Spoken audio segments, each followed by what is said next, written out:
Yo, good morning, good morning. Okay, so today is gonna be quite interesting, I think. So, for the last couple of days, I've been fighting with one of my old render features because all of a sudden it didn't generate MIPS.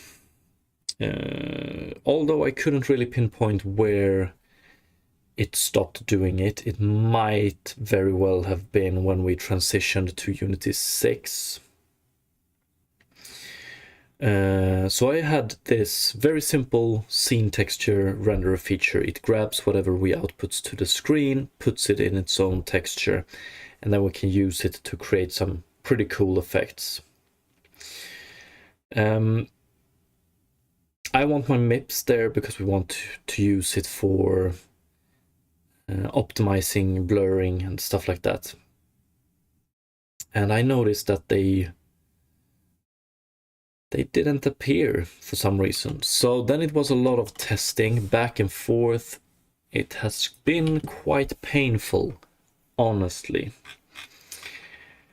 But at the end of last stream, it has always been very weird as well, because we have other renderer features that does generate MIPS. It was just this one that didn't. And at the end of yesterday's stream, I just, maybe as an act of desperation, I just tested doing a second blit after. So we take whatever camera output we have, blit it into our scene texture, and then we just take this whatever we have in the scene texture and blit it to the output. And after this last process, we have MIPS. And this makes me question, what if a texture is marked as auto-generate MIPS or whatever, when does these MIPS gets generated? What triggers it? So one could think, like if we go to texture 2D, the Unity wrapper for textures, if we set auto generate MIPS on that one, according to the documentation, it should generate MIPS every time we have rendered to that texture. I continued with the assumption that this was true here as well. And maybe it is. It's just that this blit pass is for some reason not seen as rendered to. So let me just show the problem once again and how it looks when we fix it. So very simple renderer feature. We're probably going to strip it way more later today. We don't really need this outside anymore. But the renderer feature in question, I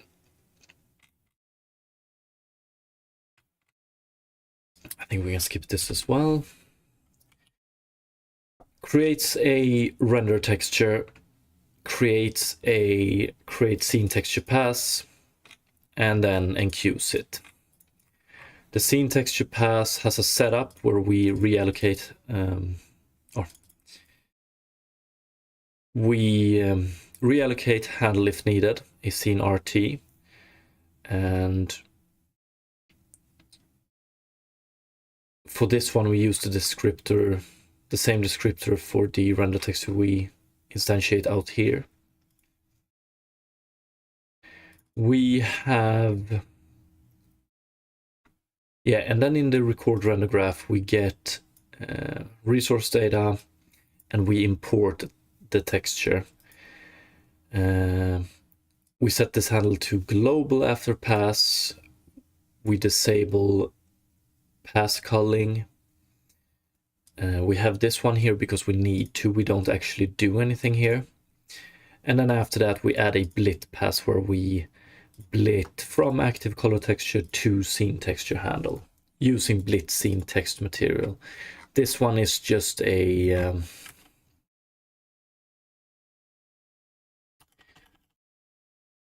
extremely simple blit. We read from a blit texture and output.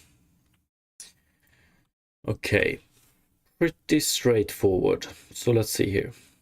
And then later on in the pipeline, when we render transparent objects, we use this texture, and that's what I'm gonna test. Oh, what the fuck, we don't even need to play this one, honestly.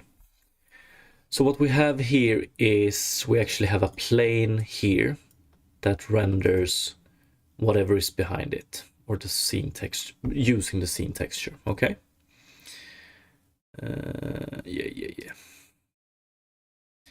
We enable frame debugger, draw transparent objects. Here is the plane we draw, and here we have the scene texture. The description tells us that it has MIPS, or at least allocated memory for MIPS. Here we have the base texture, and if we go lower here, we don't have any MIPS generated. Okay. So if we do it like this, no MIPS being generated. If we add this second blit,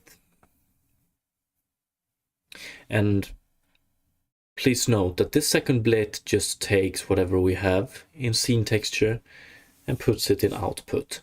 But something makes the MIPS get generated. Could probably be that when we use the texture, we want to make sure that it's up to date, and that's when we trigger a MIPS generation, but I don't know. Here we have the same texture, we bring it up and we make it smaller, and we can see here that we have MIPS. So that is beautiful.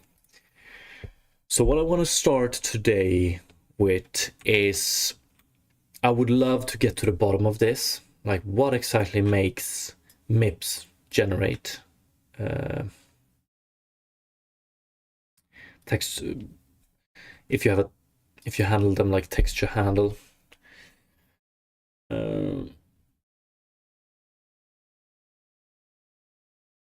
And could we trigger this in some other way? I definitely don't want to have this split here. That's just yeah, we don't want to do two blits when we don't need to, right? So let's start with some simple Googling, and I think we can clean some of these up.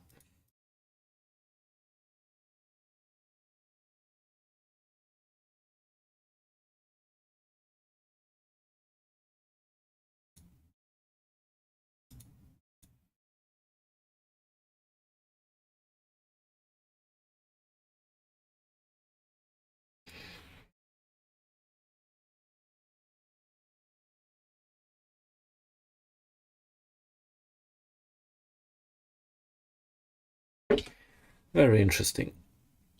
Wrong number of MIPS, use MIP map. This is the documentation I spoke about earlier. Rendering into this render texture will create and generate MIP map levels. By default, render texture don't have MIP maps. This flag can be used only on render textures that have power of 2 size.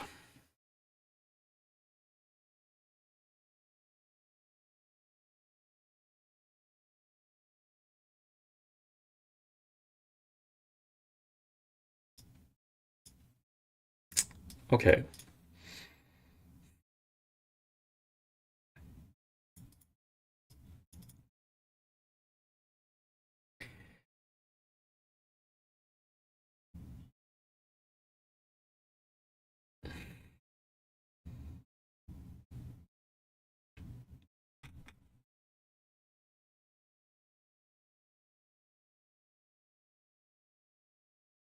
Okay, let's see what ChatGPT says about this.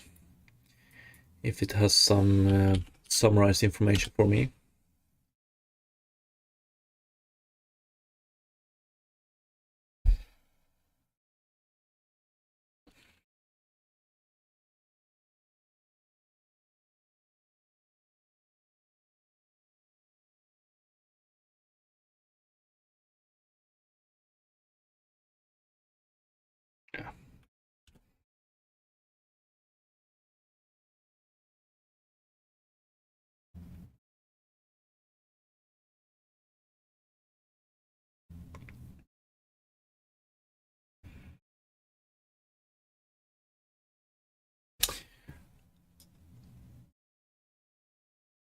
Okay, this we don't want to do. Render graph builder, generate mip map.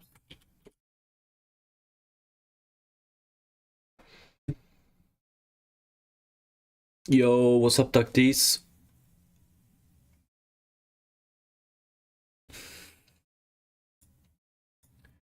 Generate mip maps. I've never seen this one. Render graph builder. Methods. Does this method even exist?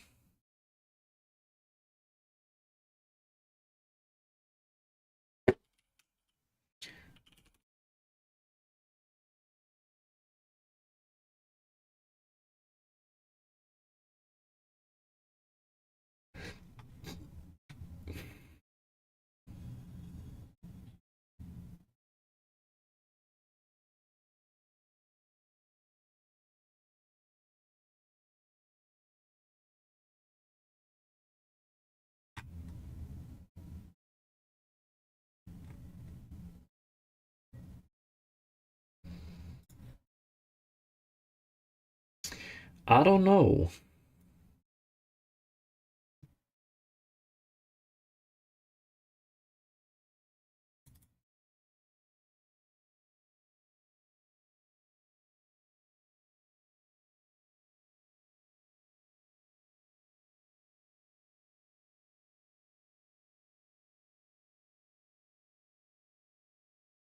Is this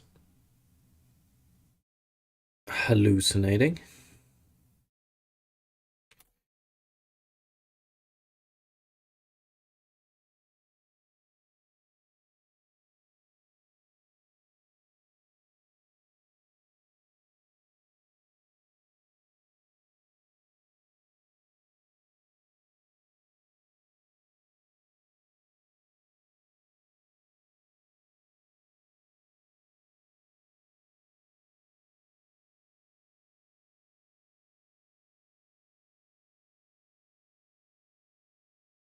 Hmm.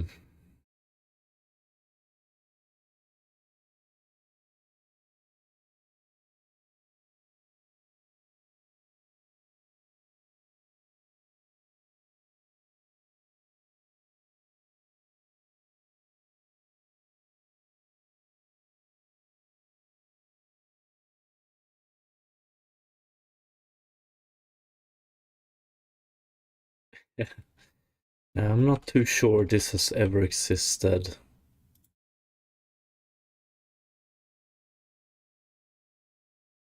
What the fuck?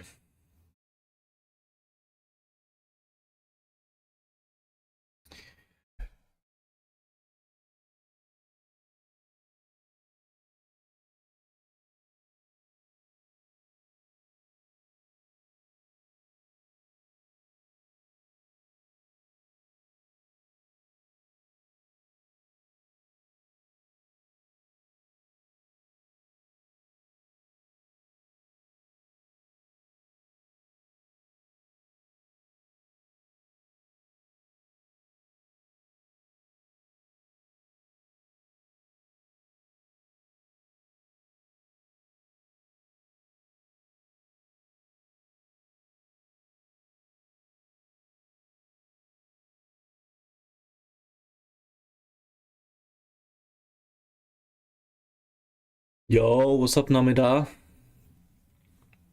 No. Fuck this shit. Like, this pretty much sums up my experience with looking things up through this one. Doesn't exist. Okay. Fuck this. Let's see if we can do some research on our own.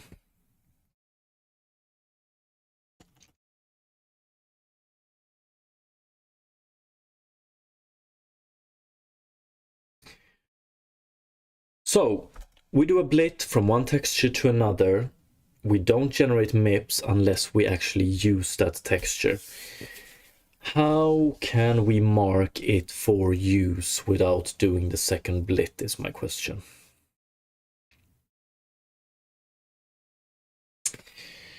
What more can we take a look at? And I mean, it's been a long time. Yes, indeed, it has. I'm good. I'm good. Um,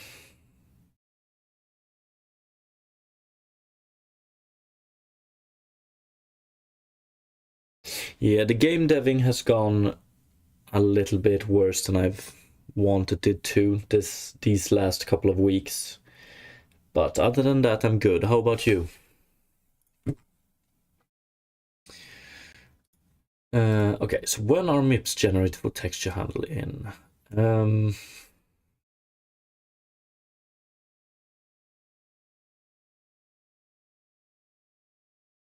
I think we're gonna have to deep dive into the API.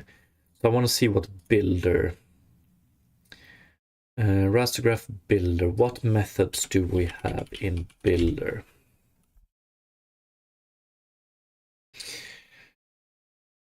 Allow global state modification.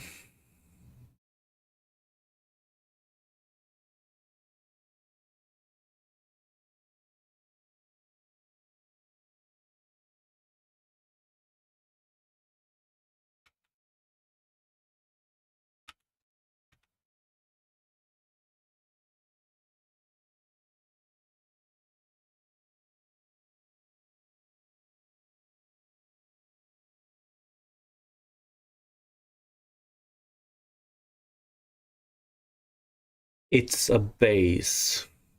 What does that mean?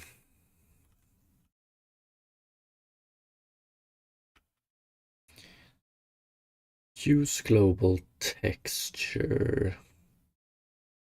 Just use global texture.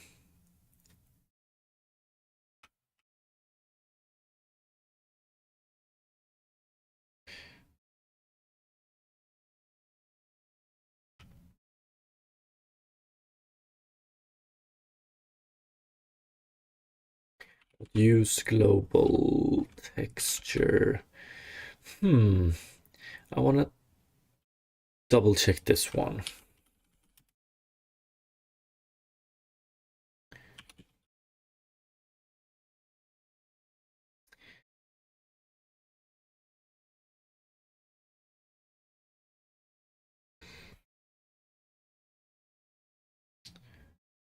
Raster render graph builder.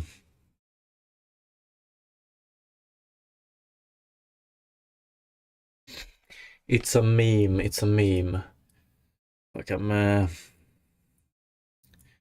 not staying up to date as much these times.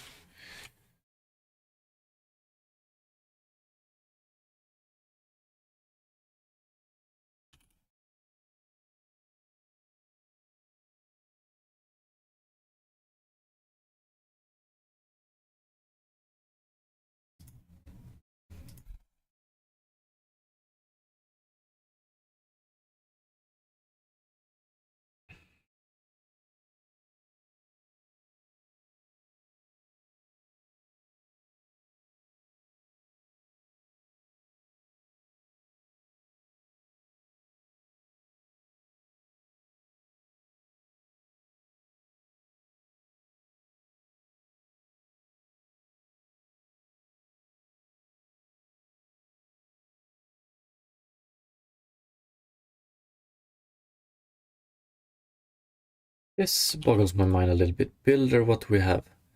Raster render graph builder.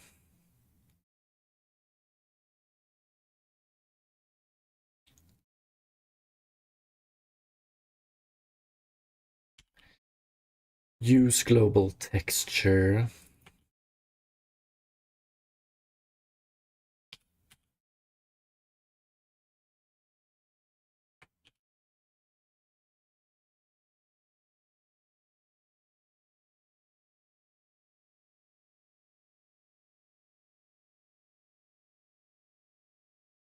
And are you done with the water and snow tessellation? Yes, we are. Or we're actually in the process of applying it to those. But we have taken a little bit of a detour.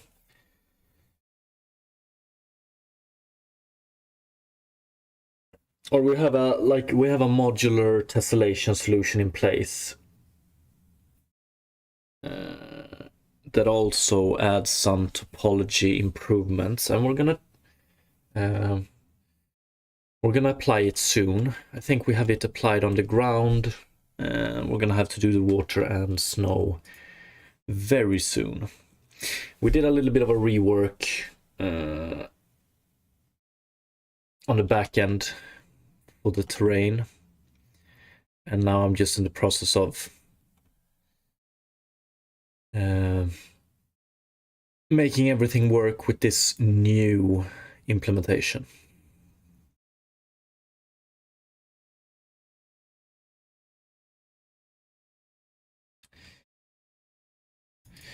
During this pass, the global texture will still have its old value. Only after this pass, the global texture slot will take on the new value specified. Generally, this pass will also do a use texture right on this texture handle to indicate it's generating this texture. But this is not really a requirement. You can have a pass that simply sets up a new value but doesn't write it. Although counterintuitive at first, this call doesn't actually have a dependency on the passed in texture handle. It's only when a subsequent pass has a dependency on the global texture slot that subsequent pass will get a dependency on the currently set global texture for that slot. This means global slots can be set without overhead if you're unsure if a resource will be used or not. The graph will still maintain the correct lifetimes.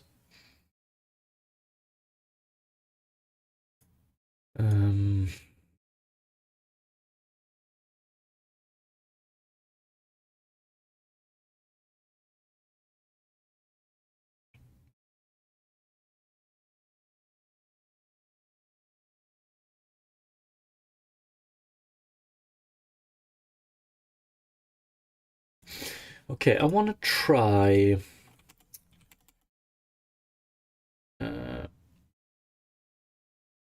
so after this, set or use global texture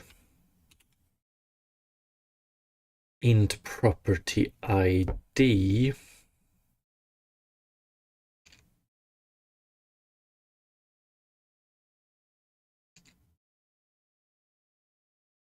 Although I wonder, property ID.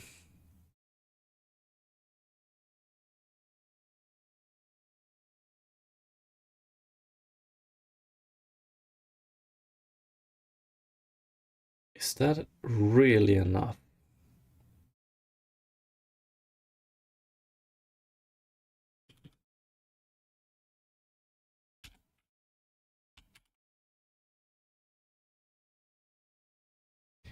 What can we do?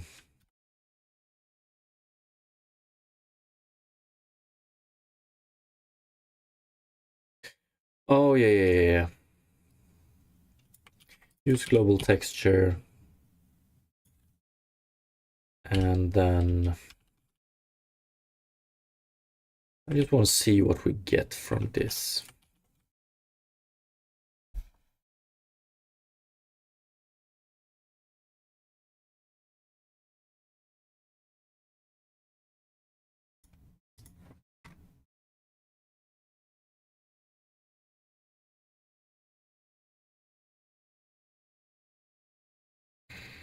Okay.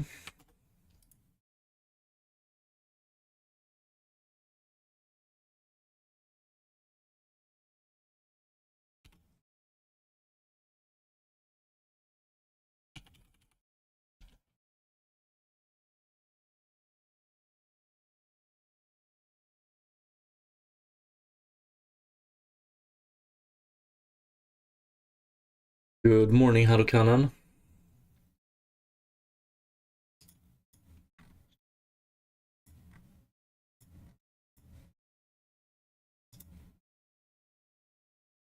Okay, so this is not enough to get it to render.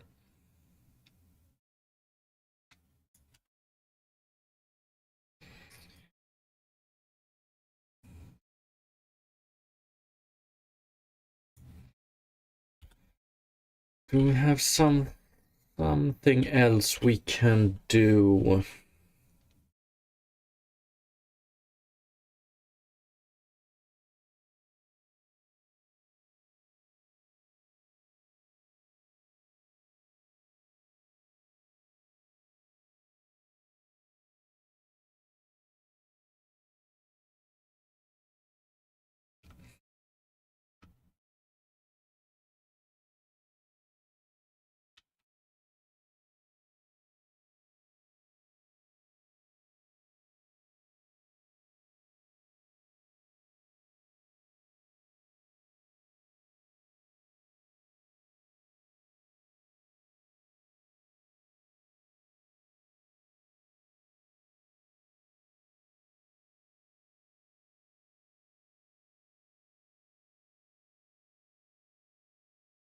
I would love to know what this one.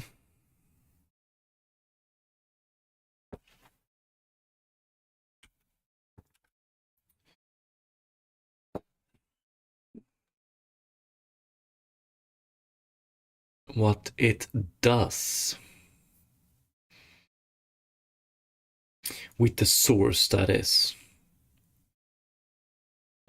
So texture description.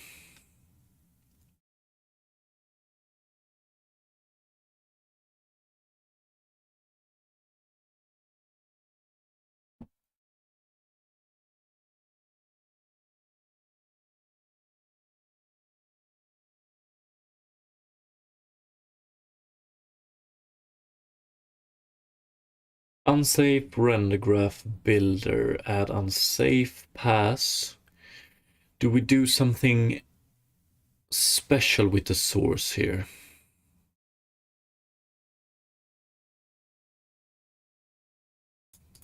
We assign it.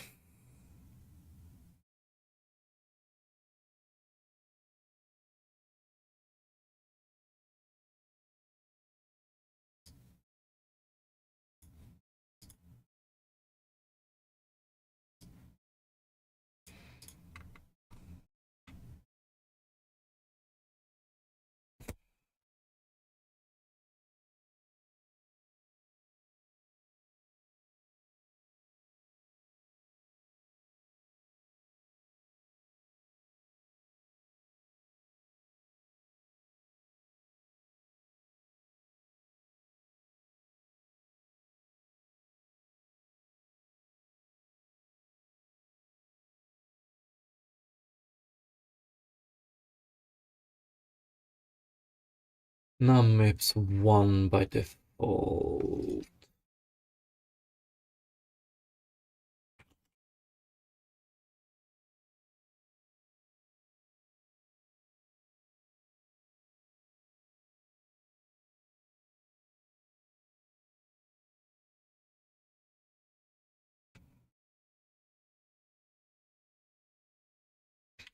Unsafe render graph builder, use texture in source. Fuck is this?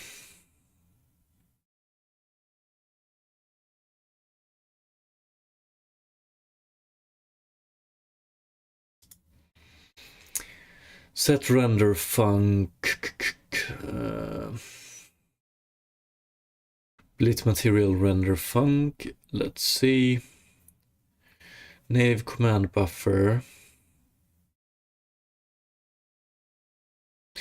What the hell? Okay. What the fuck?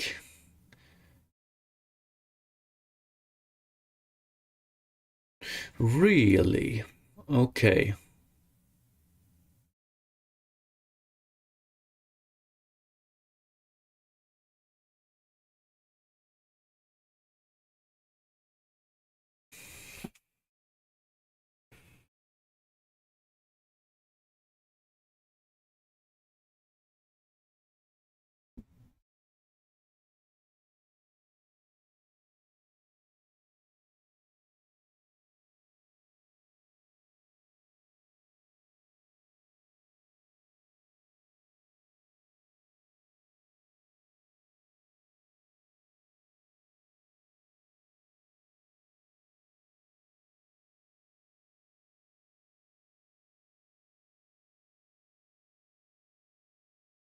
What the fuck, if we have access to native command buffer, could we do static void, add blit pass, set render func? Okay, so we could just do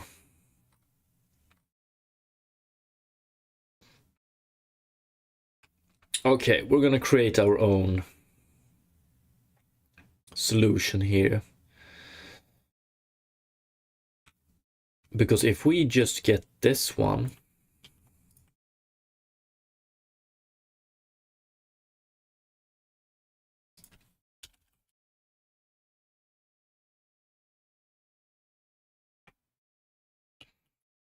I'm not here, but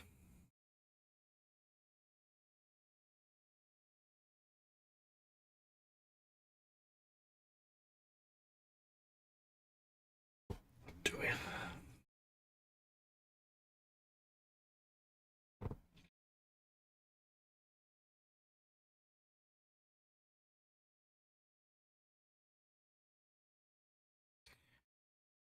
What do I call it? Usually we call it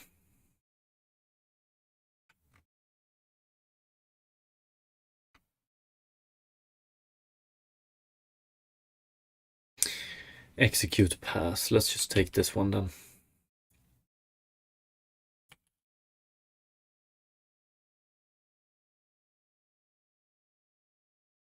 Like this.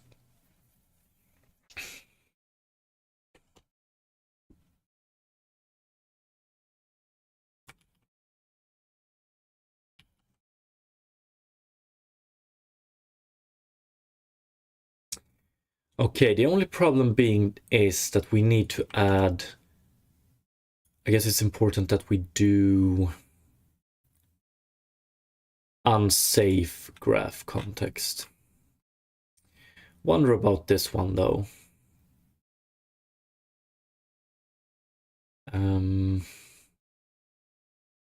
Add unsafe pass.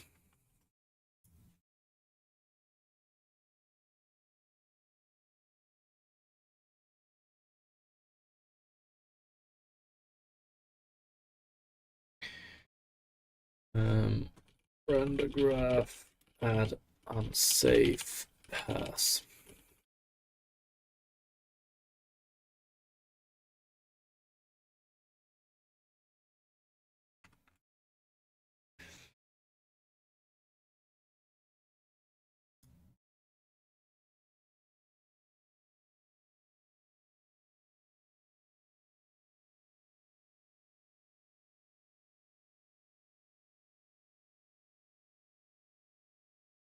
Okay, this I'm very interested in. What downsides do we have with this one? And we need to remember that every time we do this, we actually do, behind the scenes, we do an unsafe pass. So limited automatic validation of the commands and resource dependencies. The user is responsible to ensure that all dependencies are correctly declared. All native render passes will be serialized out.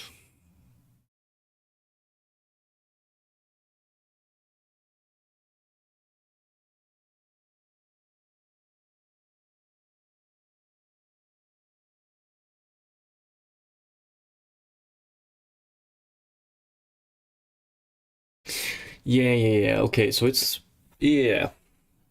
As the name implies, it's basically just a little bit more unsafe. I think we can work with that. Like, I wish I had found this sooner, because this one is beautiful. So I think we can do something like this. Execute pass. Let's see, unsafe graph context.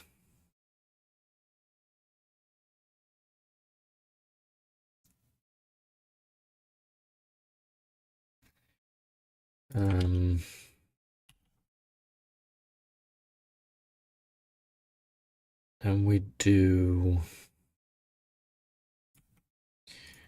actually, let's do all of this.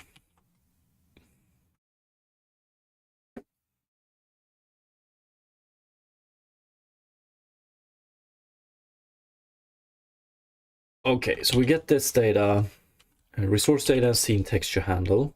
We're not gonna import textures here. I think we're actually gonna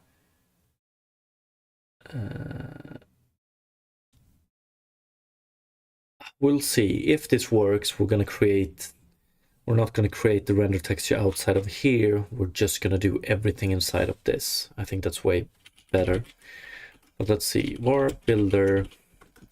I still haven't gotten to the bottom of why adding a second blit here does generate these MIPs, but I'm pretty sure it's because like the update flag gets set not by blitting, but when we actually try to use that texture later on. It's a little bit weird.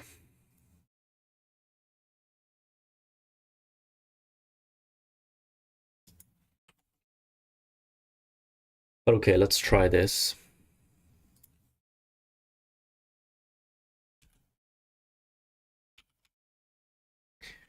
Add on safe pass as data, although I don't think, yeah, we need it. Name.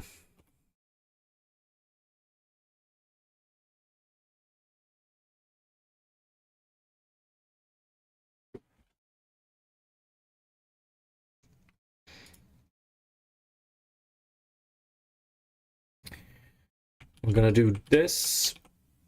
We're gonna do this. And then we're gonna do this. But unsafe graph context, and here we do execute pass data context.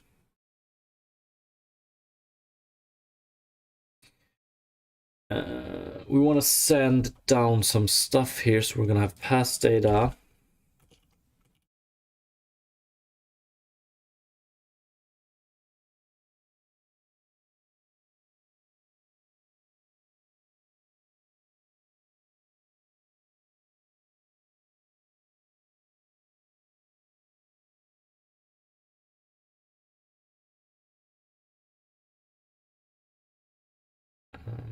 Yes.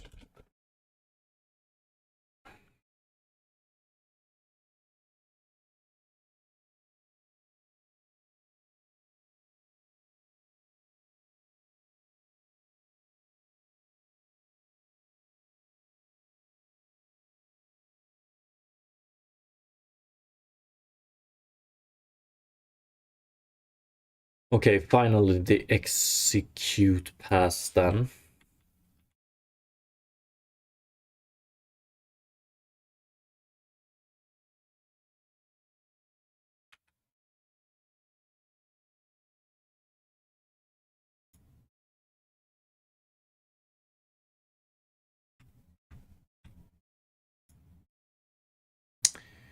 What did I screw up?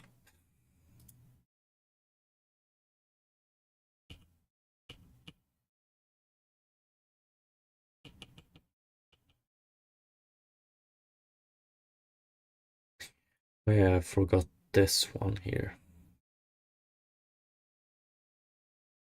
Fuck it. So we get the native command buffer. Now we can do some cool shit, I think. Like this split. Because we just need source and destination. Data dot source. Data dot destination.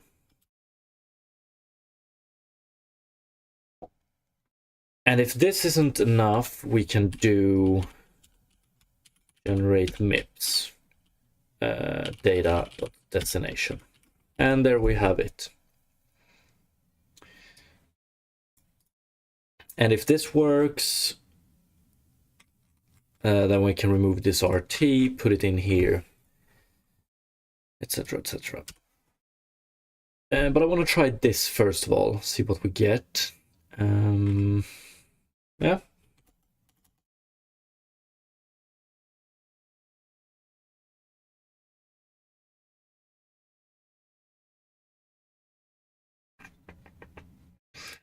enable.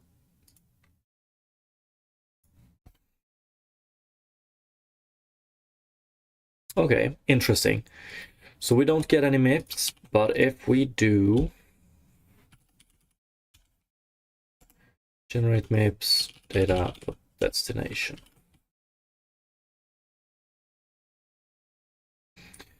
this is everything I ever wanted. Just access to the native command buffer within the new render graph system. Oh, we don't need to play. Frame debugger enable.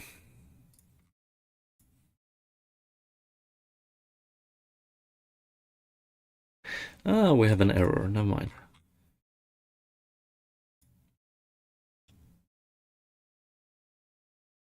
Oh, yeah. So that is true. Uh,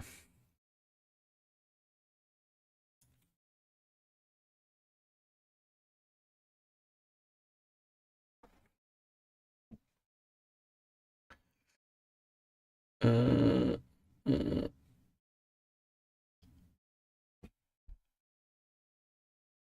didn't I just do that? Auto generate MIPS false.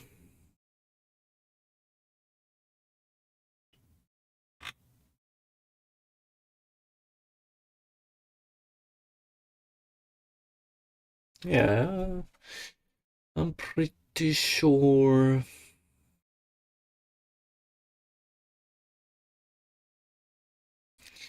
Maybe we need to recreate it.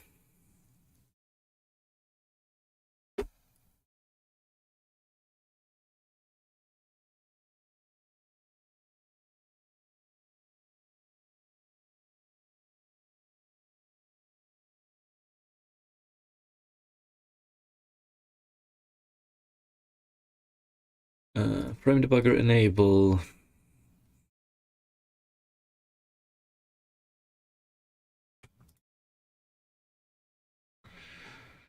And it's the good ones. Okay, beautiful. There we go. So we're gonna do it like this instead. And I wanna improve upon this even more. This looks nice. Add on safe pass. This is the key to everything. Allow pass calling, set global texture after pass, set render func.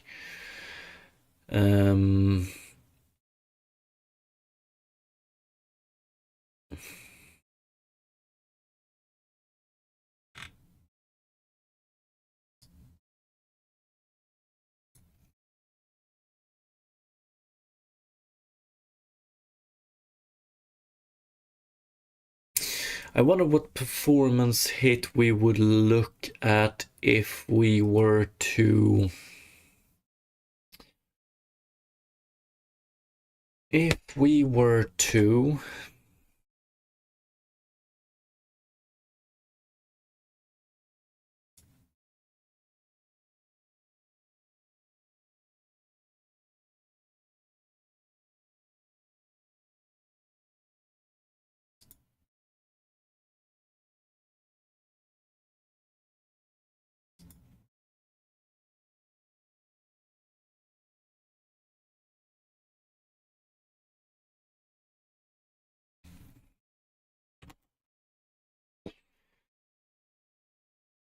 I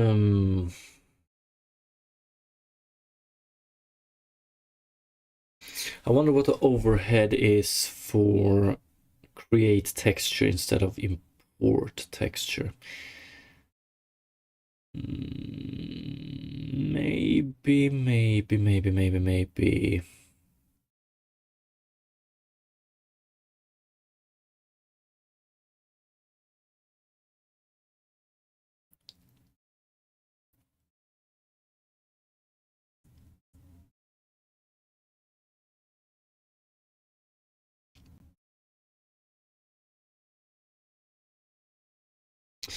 Or if we could... Okay, we don't need this anymore.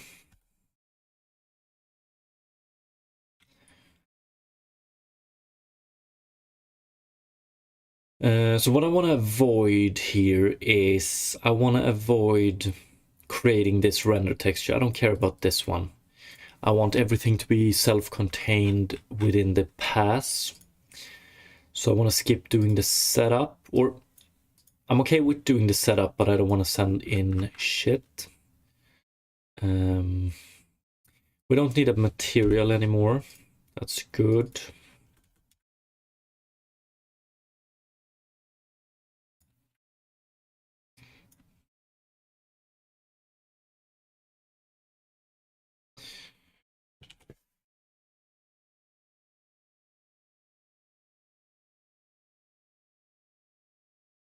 But yeah, we don't want to recreate the texture in every pass.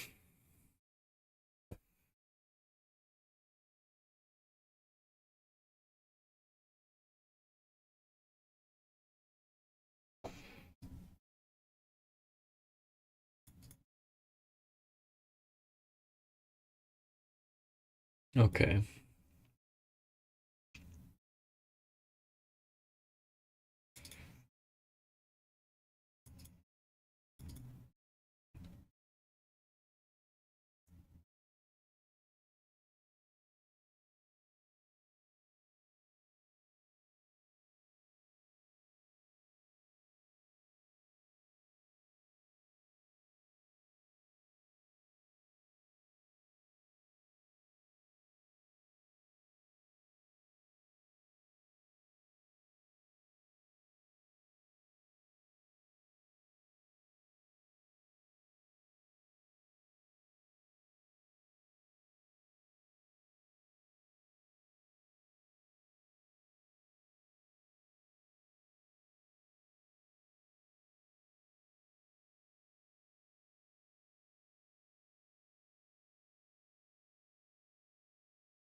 Mhm. I wonder if we can do this without um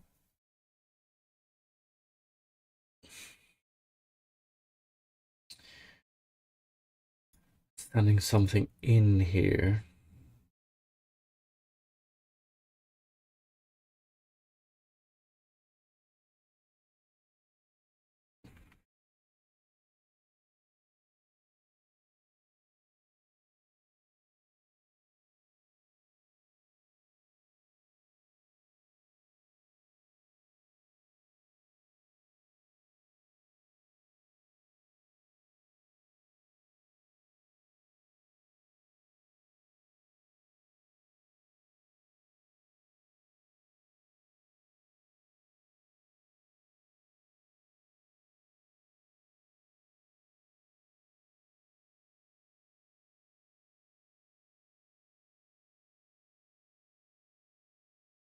Or if we could do...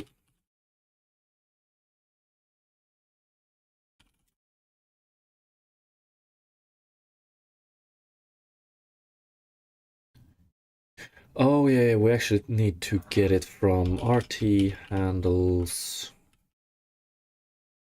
dot get, what is it?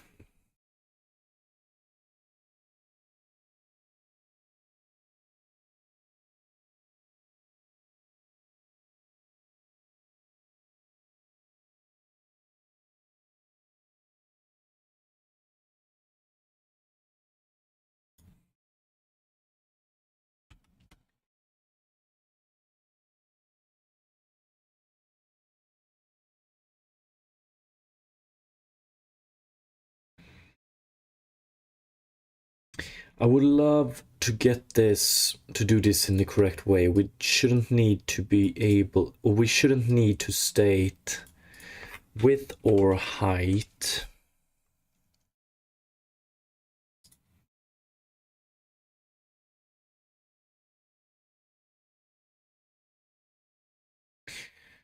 And that's exactly what they do in the next.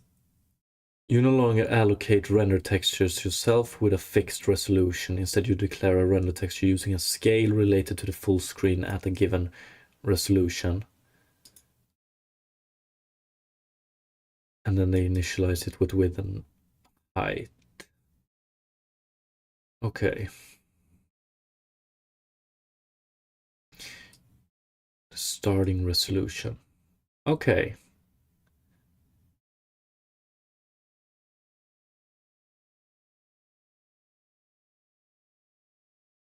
Okay.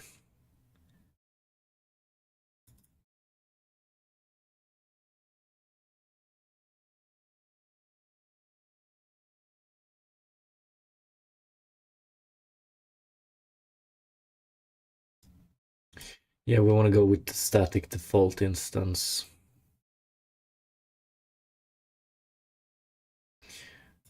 RT handles alloc.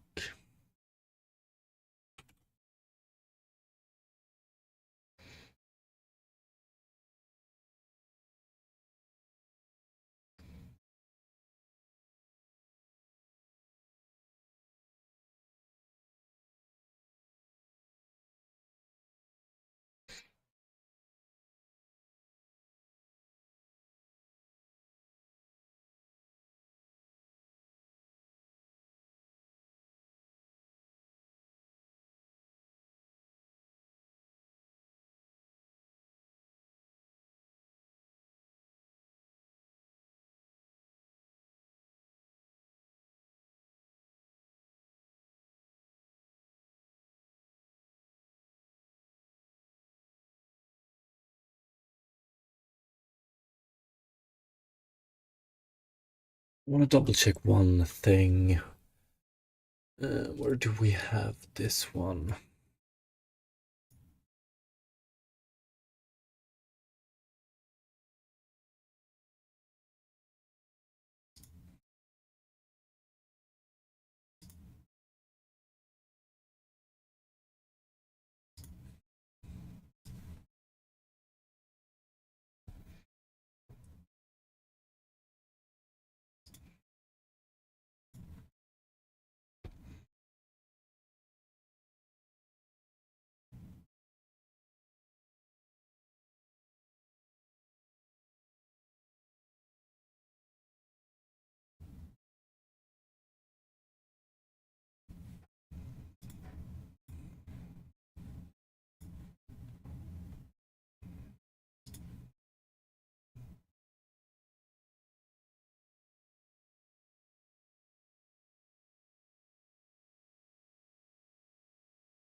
Yeah, I wonder about this one.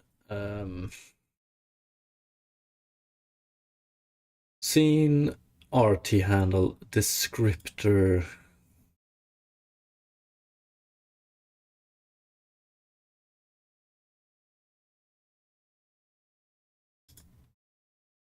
Yeah, we're not really linking.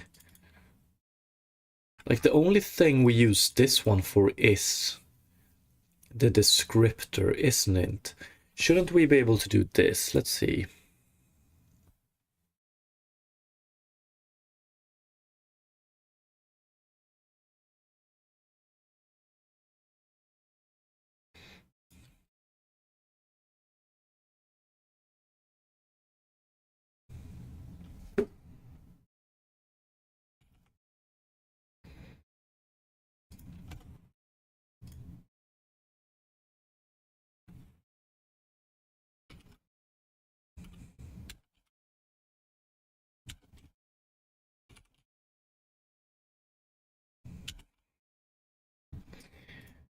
And we're gonna want to get width and height, and I wonder if I want to do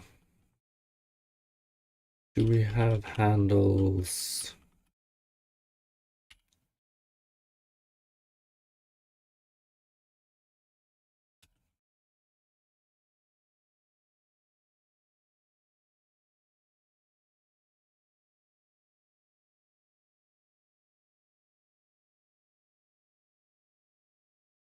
But I'm not too sure about that one. We have color format.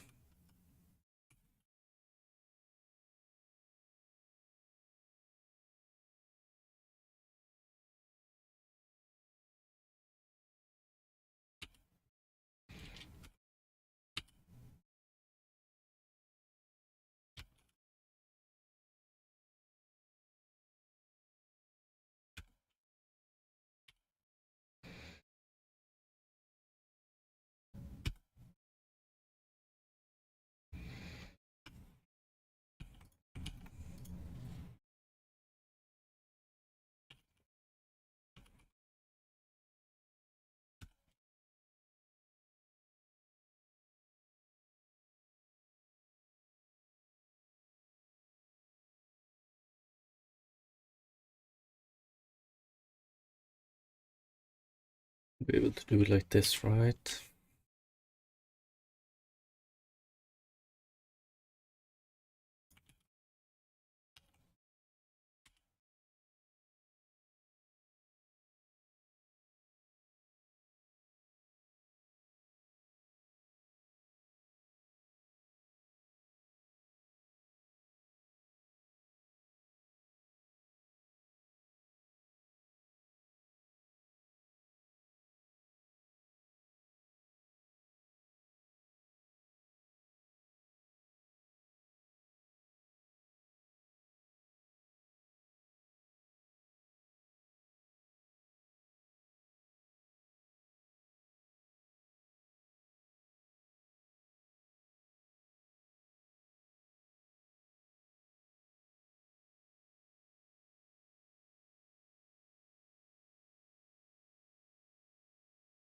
And we import it like this.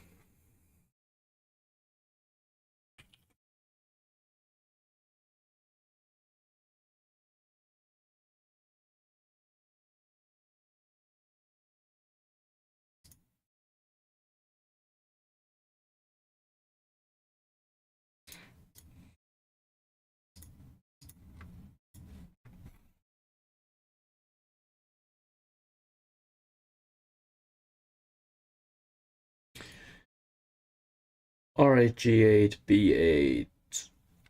I do wonder about this one though. We probably want to set this one to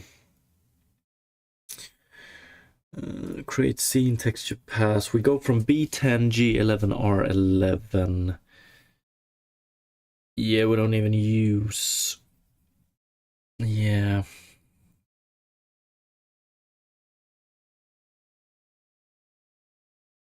So instead of this one, what do I want to do?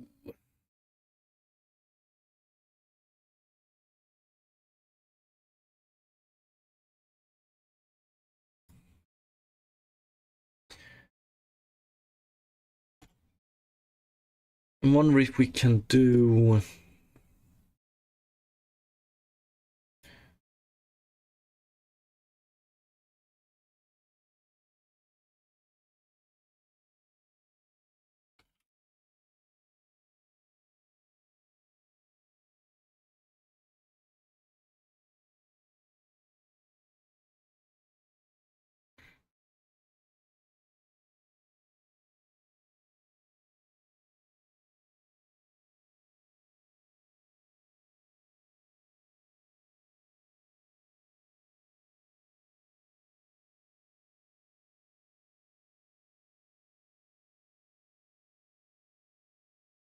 We have access to our camera at this point.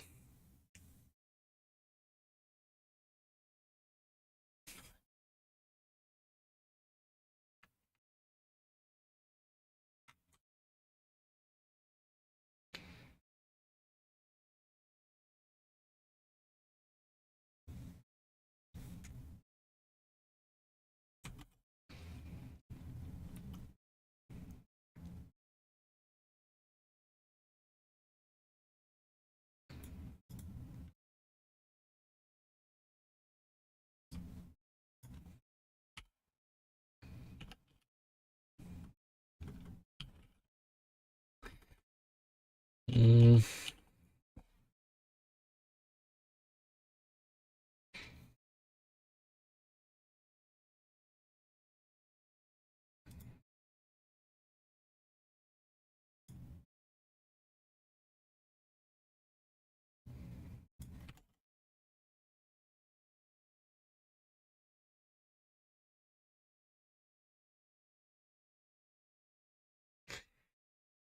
Okay, how can we get the...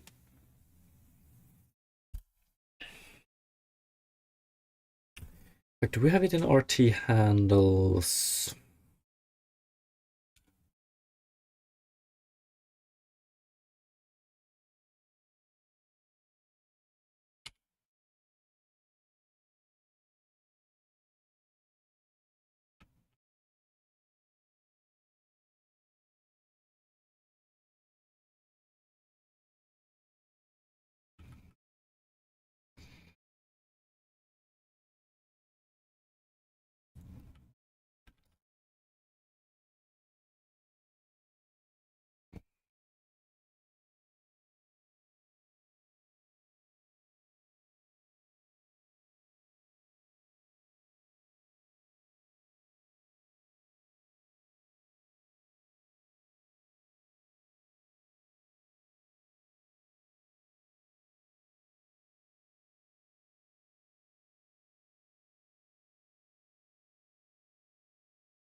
Hmm.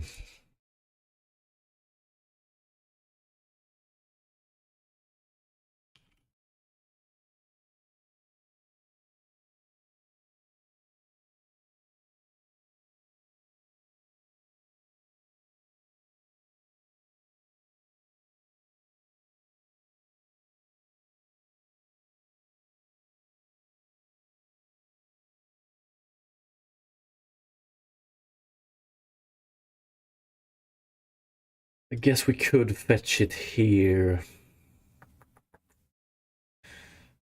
Uh,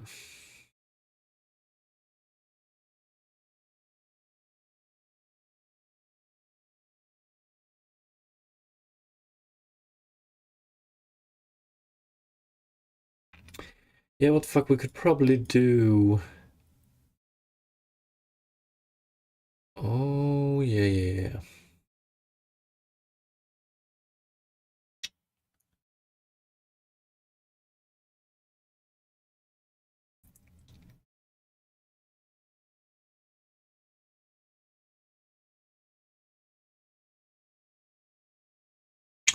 Like, we want to import this one, but if this one isn't instantiated or not allocated, then we do it and we use this one as a base. I reckon.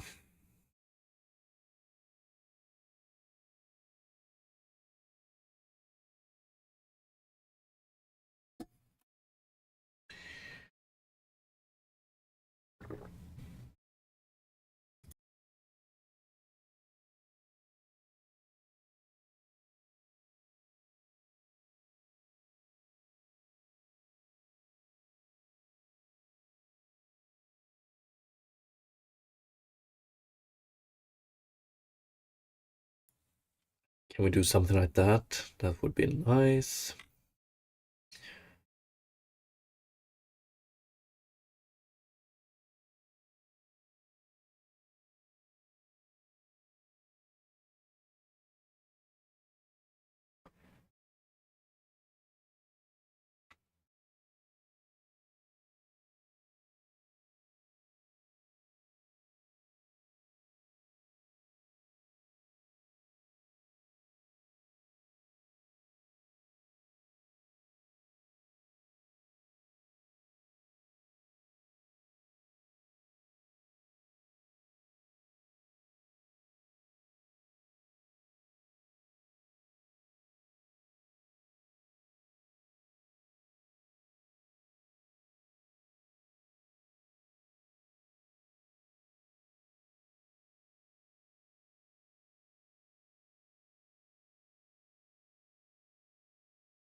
But I wonder how.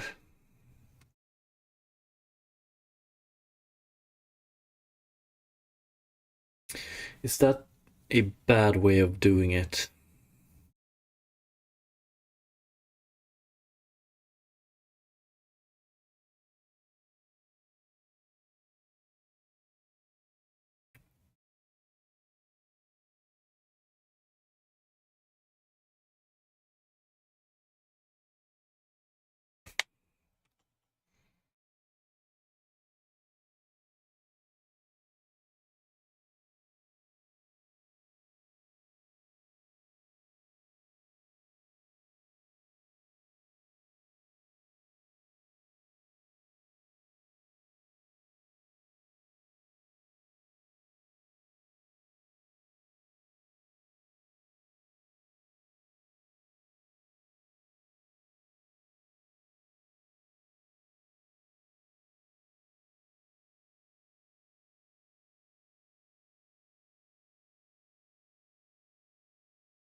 I don't know if this will ever be the case, but what I'm thinking is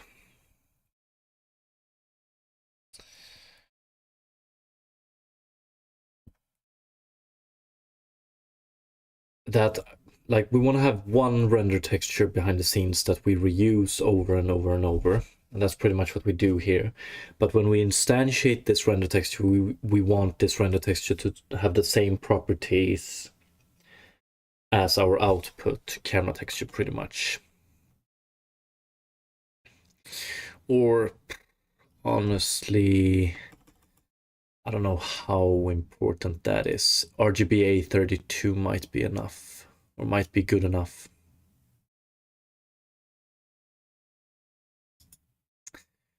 So maybe we should just go with that.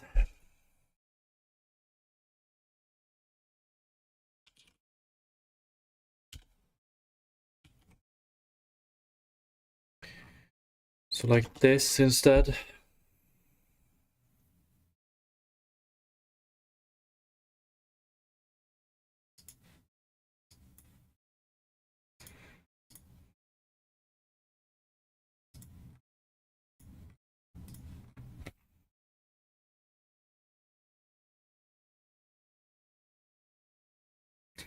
Okay, great. Yeah, I think we're gonna put a pin into it here.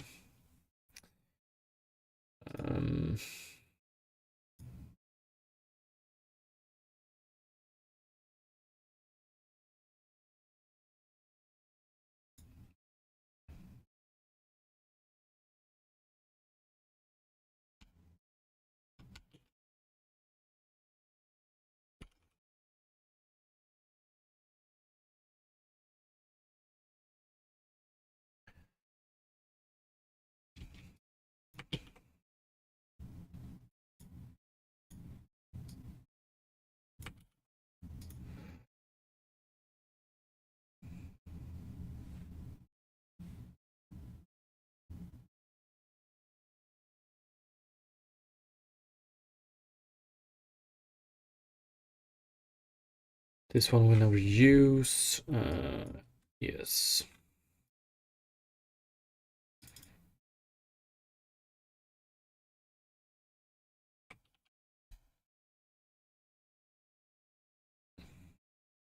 It's one more thing I want to add here. I just want to add a comment for...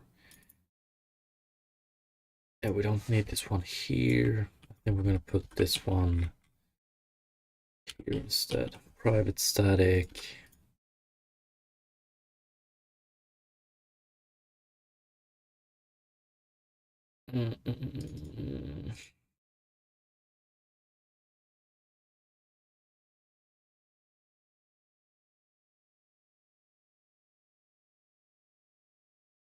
Texture.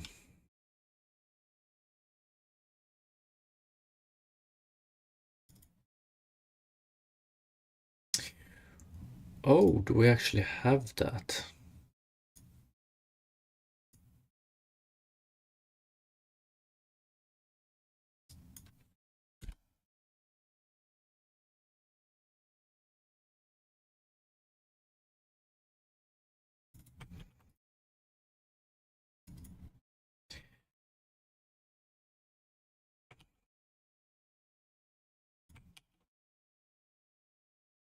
Okay, like this, a little bit nicer. I want to see what is path name currently for this one.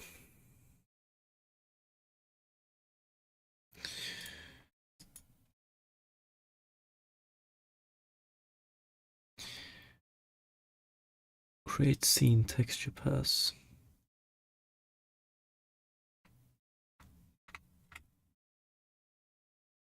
Scene texture handle.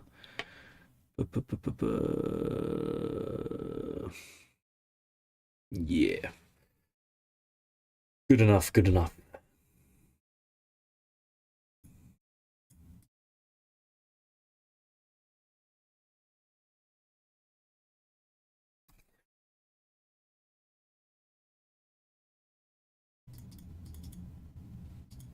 Okay, there we have it. Nice.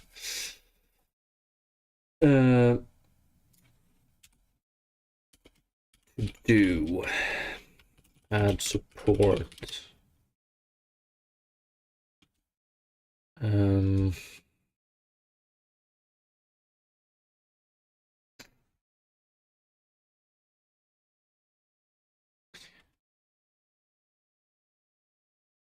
I can't write anymore. Make format dependent on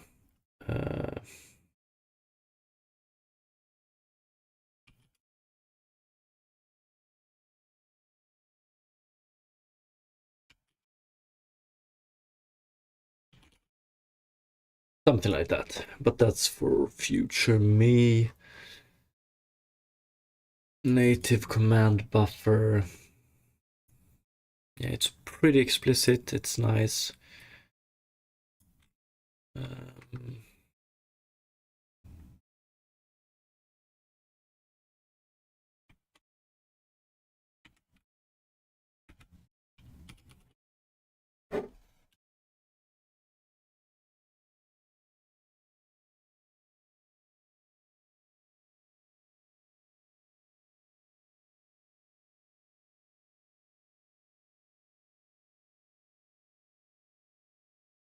Okay.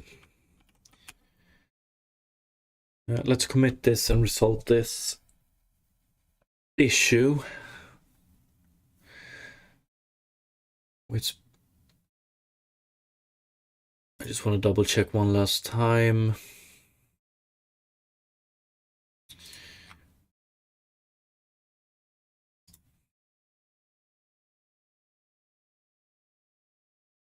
Yes, beautiful. So let me commit this. Very nice.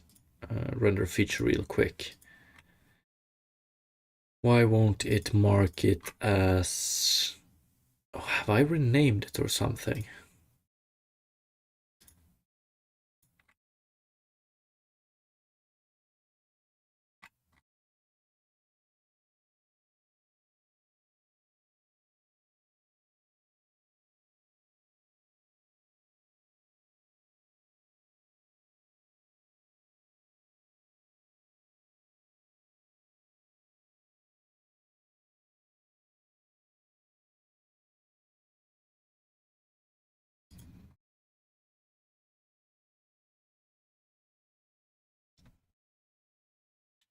Ah, fuck, we can clean this one up as well. Do.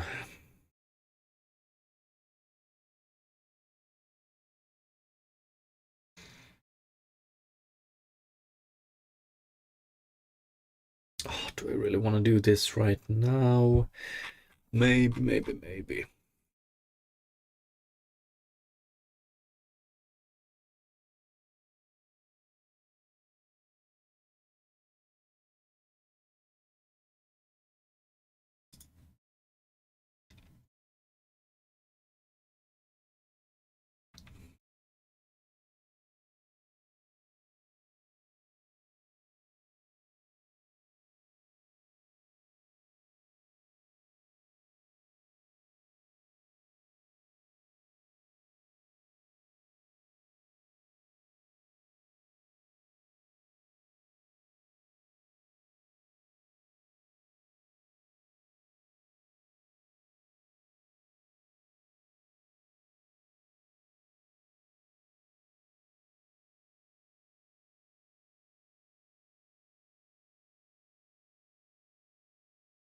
Makes me wonder how much better we can make this one. Because basically what we're doing here is we add a raster render pass that doesn't do anything. It's just to make this global. We add a blit pass, which behind the scenes is a native pass. No. Unsafe pass. And then we do a second blit, which is also an unsafe pass. We could control it just like this, I guess. We could do two blits here. Generate maps.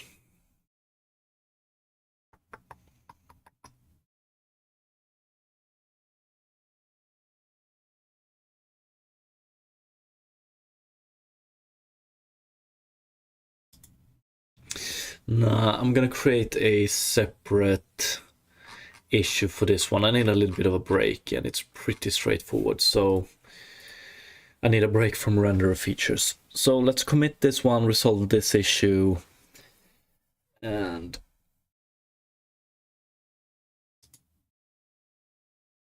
yeah, create a separate issue for that one.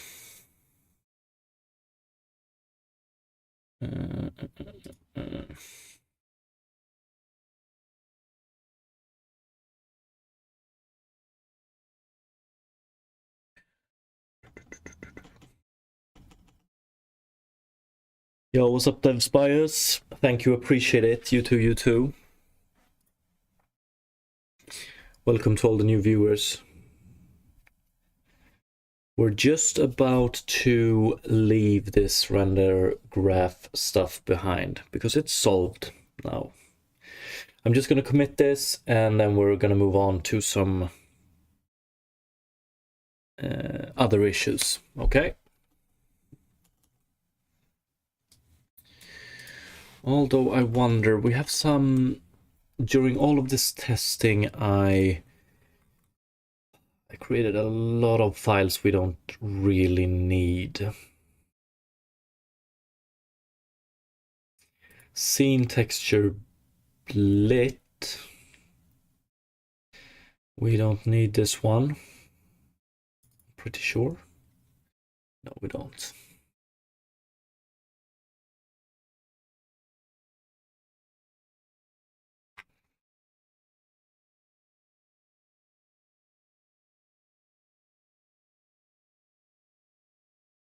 Okay, let's delete all of those, and then we do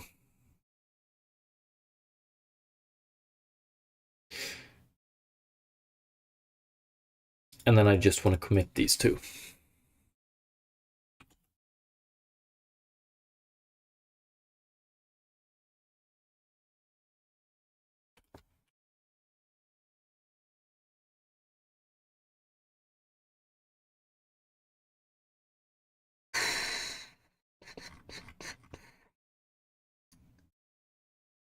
What do we have? Assets, script, rendering, render features. That should be it.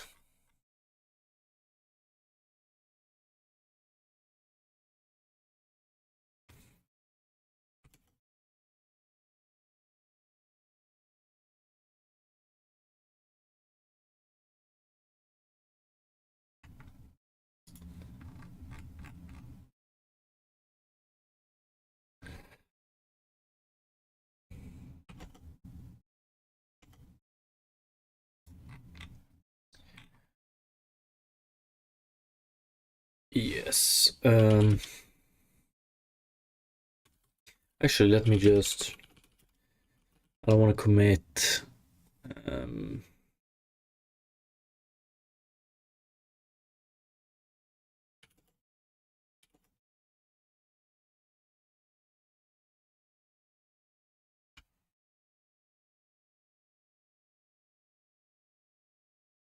the outline renderer feature, we're gonna wait with that one.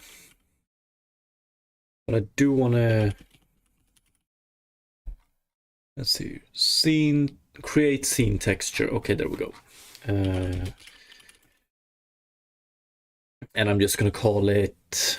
I can probably derive what we did eventually. Fucking love how short and concise it is, finally. Fix... create scene texture mip map generation.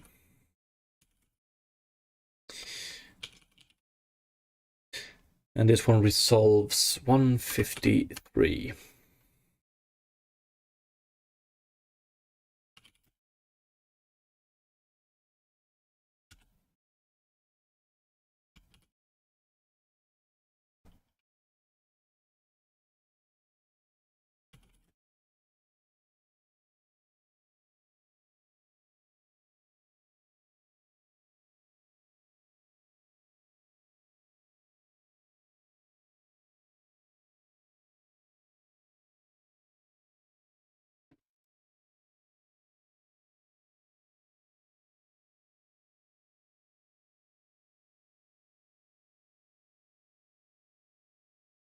Okay, beautiful. I just want to add a quick issue here. We're gonna clean this one up eventually. Do it short and concise, just like this one.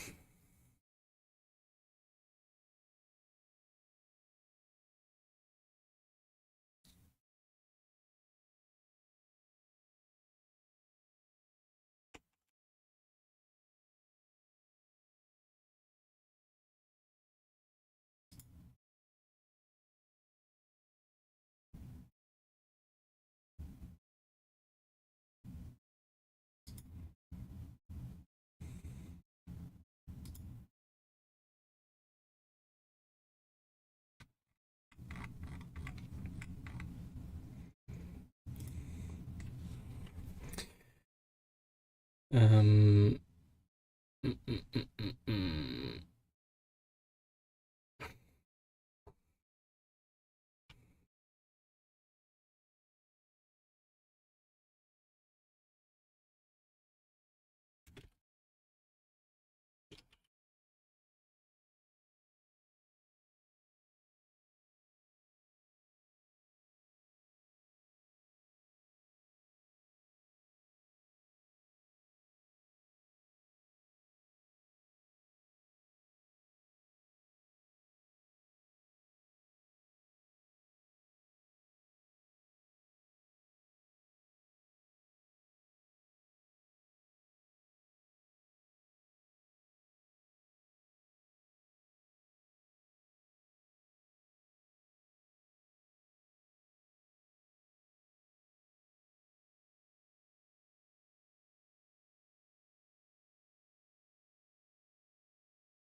We're actually gonna add that one as well.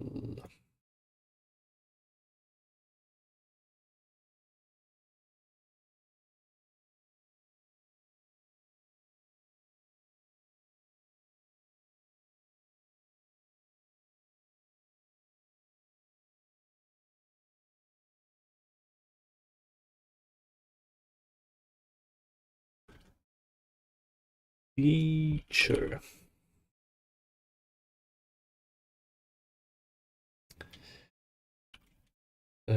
Similar to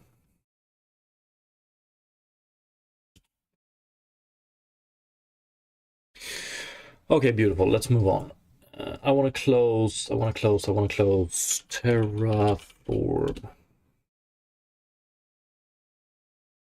I think we're gonna close this one soon as well, or rather, now we're back to this task. I want to get this terrain terraform to work with the new underlying terrain system we have, and that's how we eventually ended up in this render feature. Because if we have, let's play here.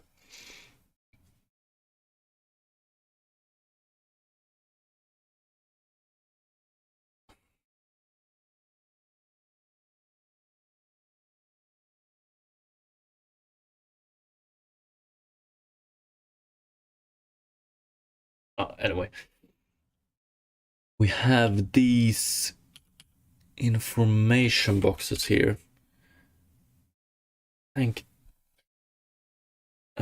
related to the controls, and I think it was this one that led us in to fixing, because I want the background of these to be blurred, and we couldn't really do it before. We can do big blur like this, or okay, so if we go to 45, then it's gray because we don't have that many. That makes sense.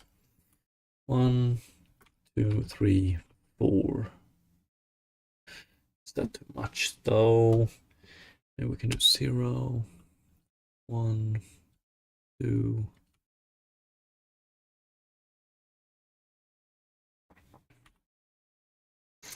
Yeah, I don't know. Okay, but then, so we have this again, that's good. I'm not entirely sure what's going on with the button stone. Let's take a look at that soon. This one uses background user interface material. And what do we have on button map? East. Button. White blurred background user interface material.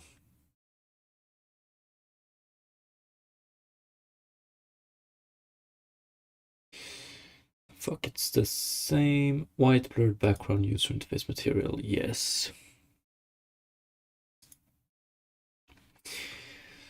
So why does this one look so bad in comparison? So here, why don't we get... Oh yeah, I get it. I don't like the...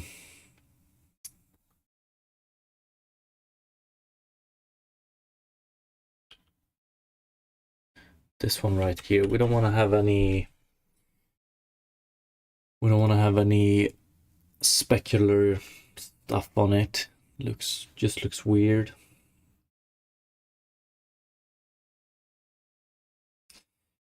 Let's take a look real quick.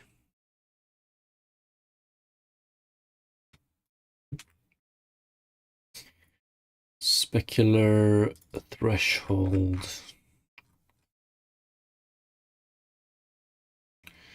Smooth step.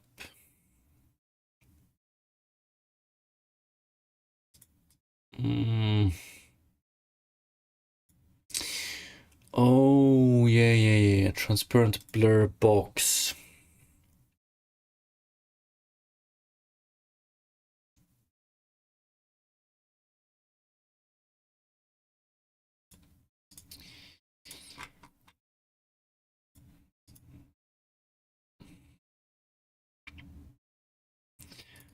I don't care about...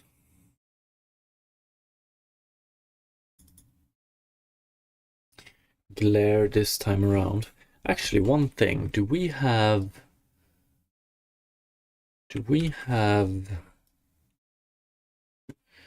outlines here? I think we do.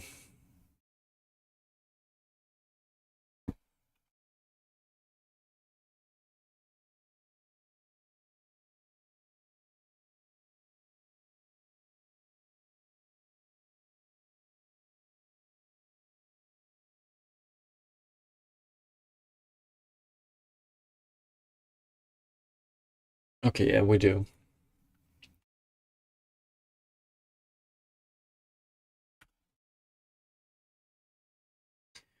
Good. Okay, but let's do this. Transparent test material. We're gonna get rid of this one as well. Object shaders, transparent test. Delete.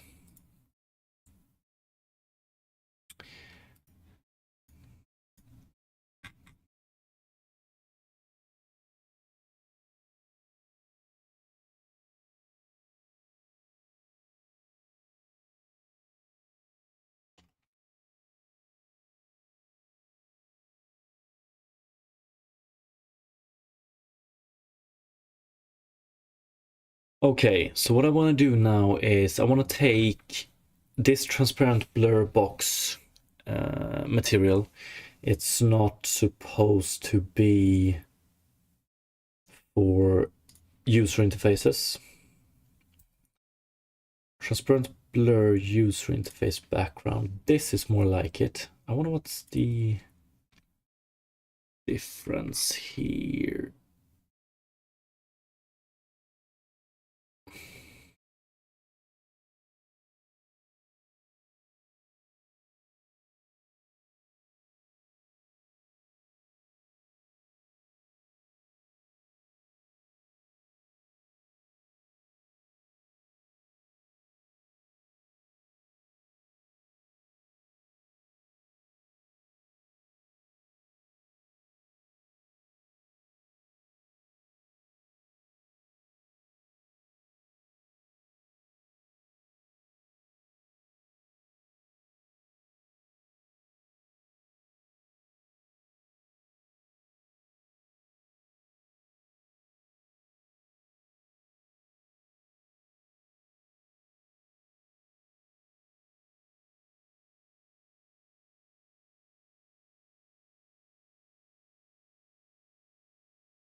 Mm-hmm.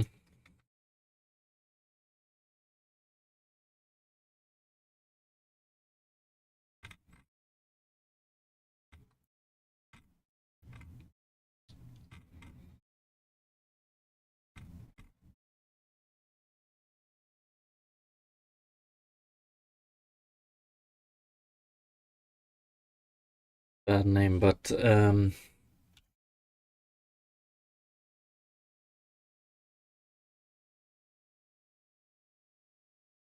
really care about the name here. Or do I?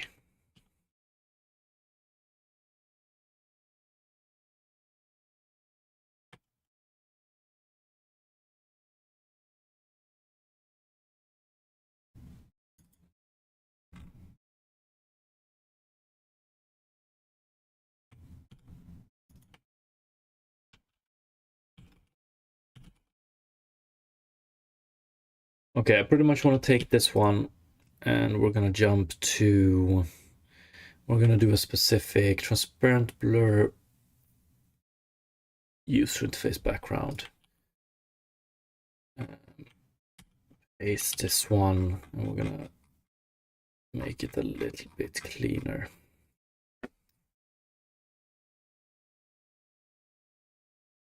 Color, yes. Distortion, vertex normals. We don't care about vertex normals here. Distortion power normal map. Ooh.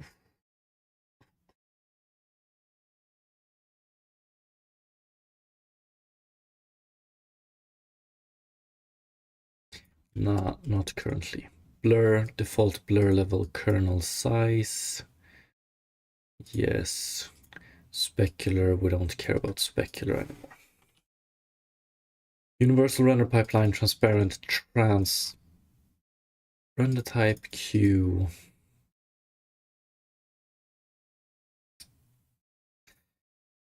Sed test. Oh, we pretty much always want to render this, I think. I don't want it in Q transparent. Instead, I want it in, let's see.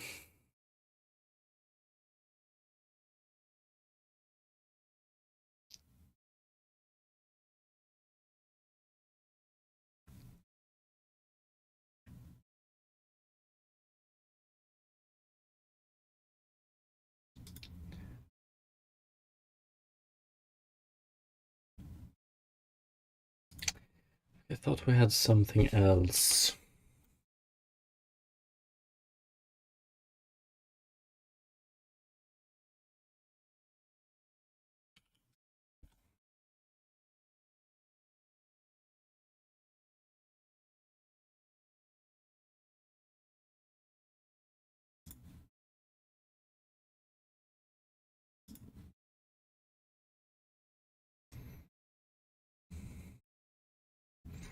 Here we go. Overlay. Q overlay, render type transparent. Transparent blur box. Transparent blur. User interface.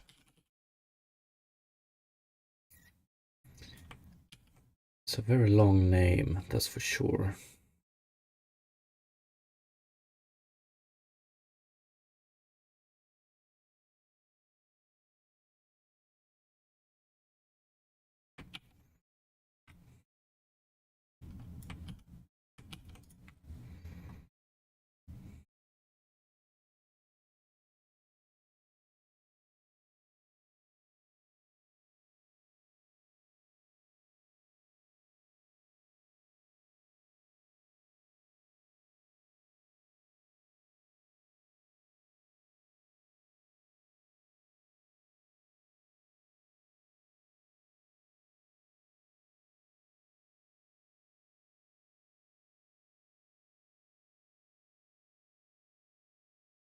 We can clean this up a bit. I don't think we need U direction.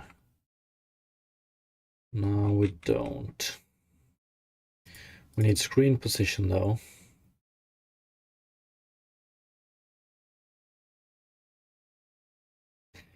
And we don't need color, so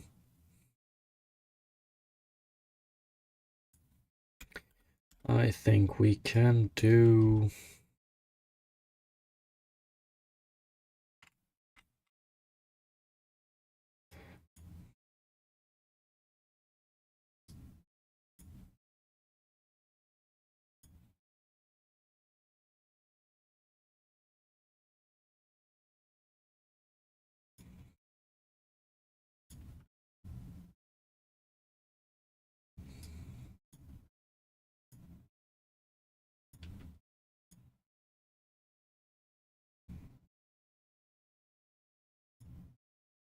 Yo, what's up, Diligence?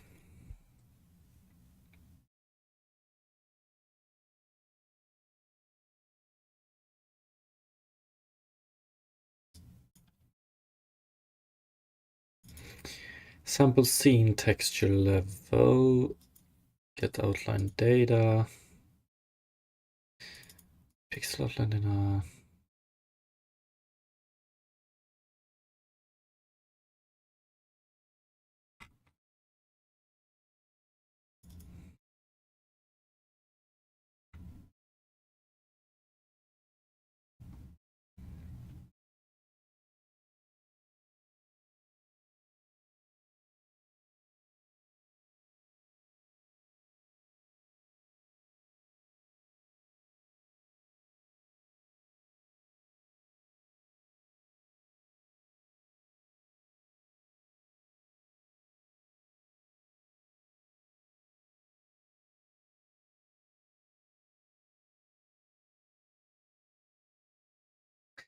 We do need this one here. Unfortunate.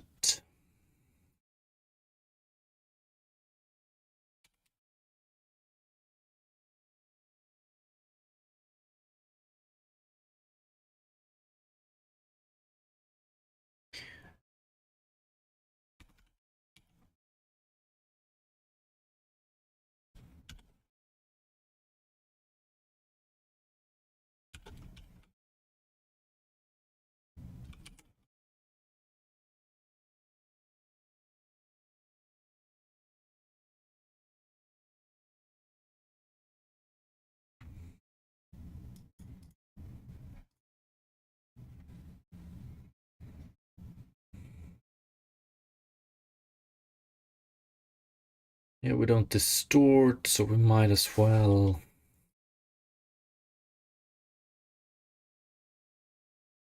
UV center, texel size. Texel size, yeah, we do this, beautiful. Color outline count, color count. And then we do the kernel. And then we do this, and then we do some final blending here.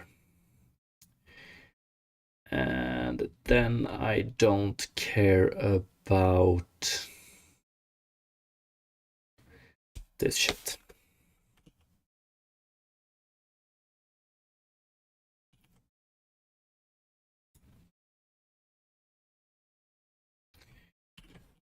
Something like this.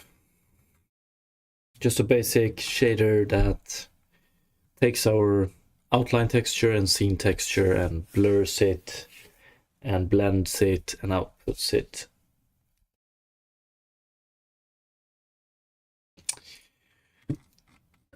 Let's try it. Let's see if we have any compiler issues. Yeah, we do.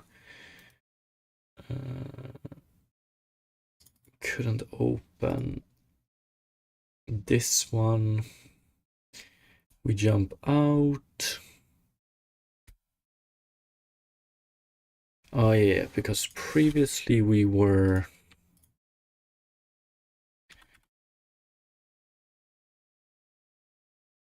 That's about it. Actually, did we have...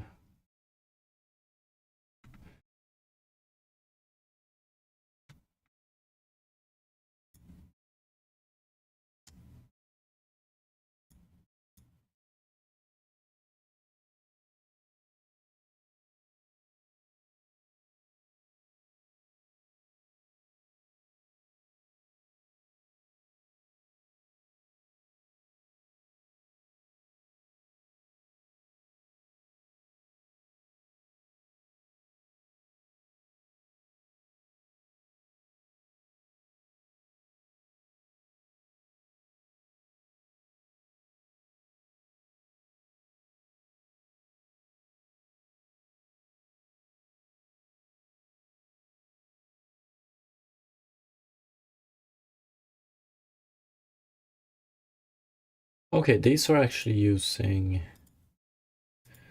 these one. Okay, that's good. And Terraform brush visualizer. No, it's not this one. Okay, so where do we have...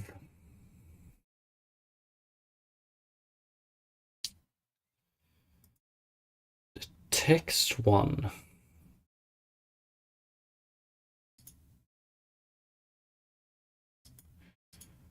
Or visual information or whatever it's called.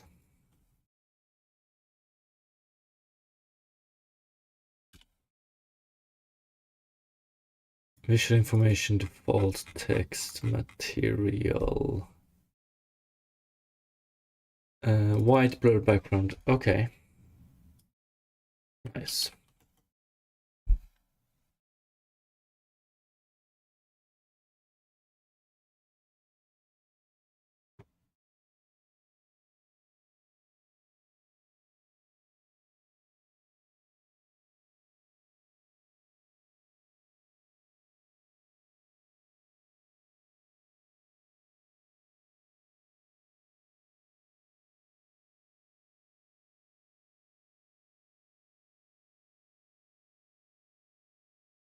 Yeah, we want to fix that as well. That's true. We don't care that much about it. The overlap here. We will try and fix it when we have a more final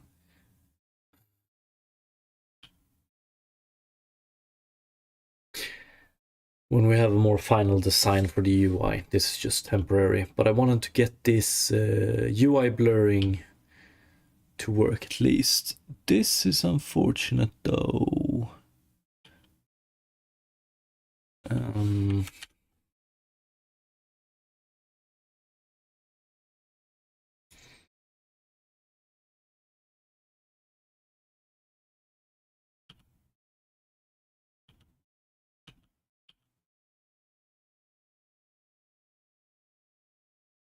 Okay, so it's when we are...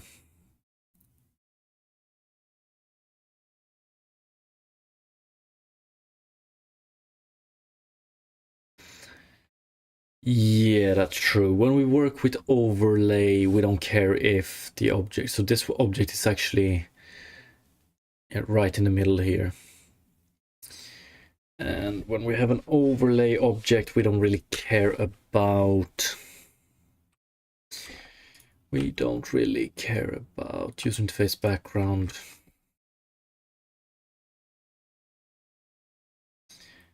I guess it's...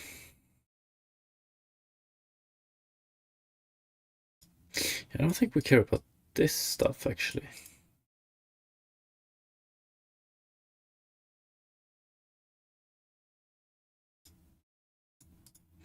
And we can simplify this one a bit.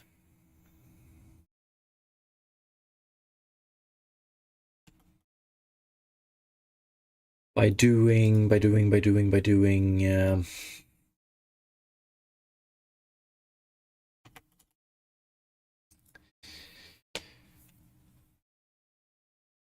Yeah, why not? Let's simplify this. One second.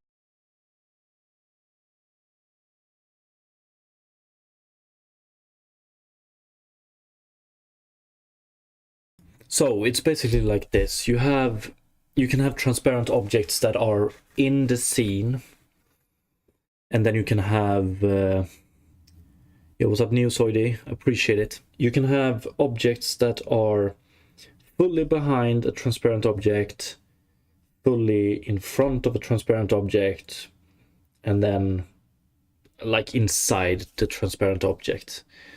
When it comes to our UI elements, we just want to blur whatever is behind it, and we want to render it on top. We'll see how we will make it look eventually. But what we're doing here is that we're actually rendering the UI element in the scene, and then we handle that UI object as if it was an object that could be partially, that could let other objects be partially in front and partially behind. And that's why we're getting outlines in front of it. We're pretty much handling it like it was water. What I want to do instead is...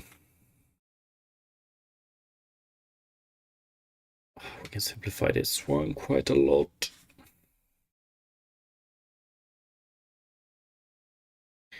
Pixel depth, pixel scene depth. We don't even use this one, right? Okay, so we don't need position in view space. We don't need these. Scene color, I wonder, I don't think we need... Yeah, we don't need this either. What we can do instead is we remove this one. Texel size, important, I think. Color, outline, count, color count, outline. Instead, we're just gonna do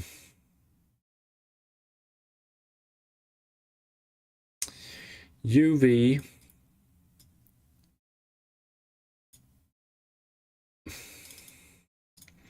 We don't care about this. We don't care about this.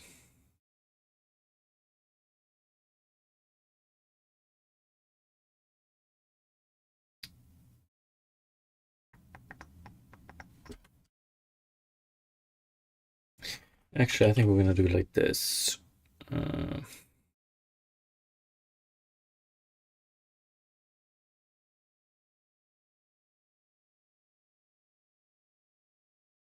Outline color, okay.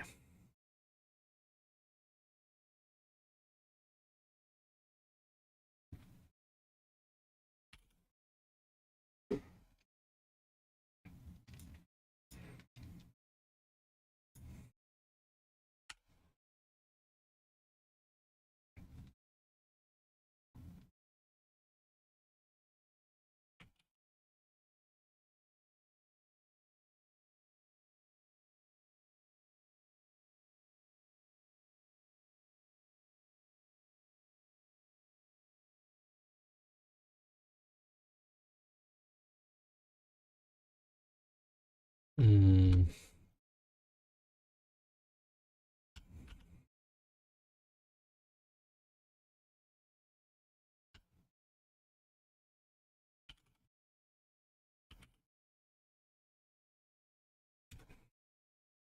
Isn't it something like this? That should be enough, right?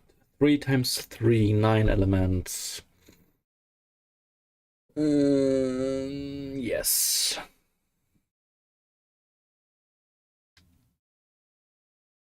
But we actually only have kernel size. But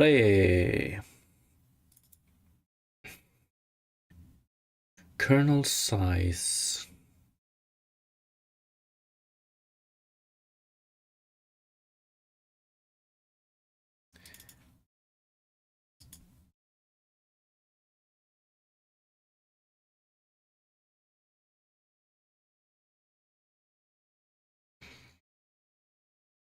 If we have kernel size 1,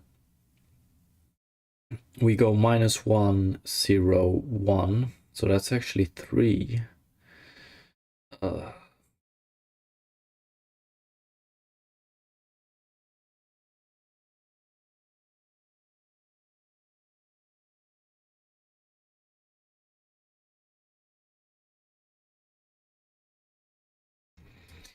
This is a little bit misleading, honestly, the naming here. Or actually, maybe it isn't. Or maybe it is. Oh, well, let's do...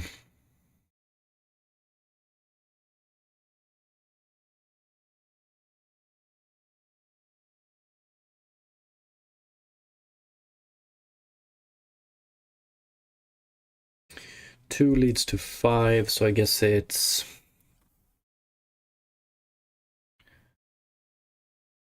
2 times kernel size plus 1, I reckon. But then we want to do this.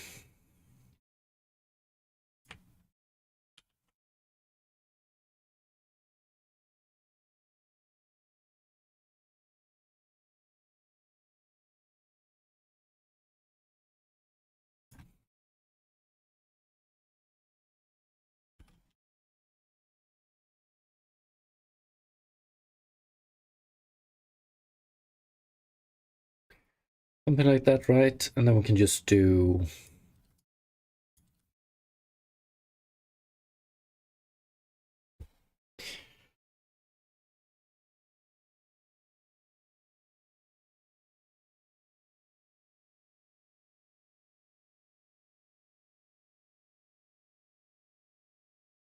Final color, we can do... This can be extremely simplified as well. I think we just need to do...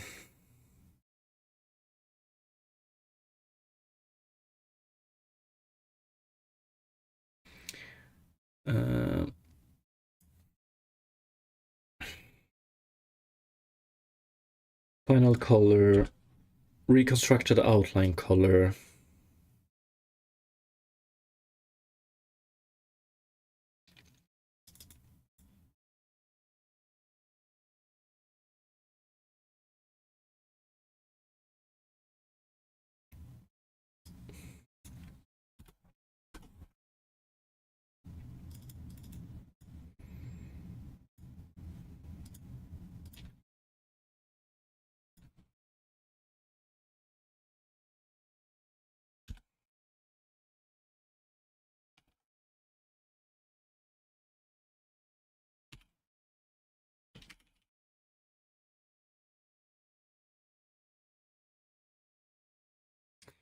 I think.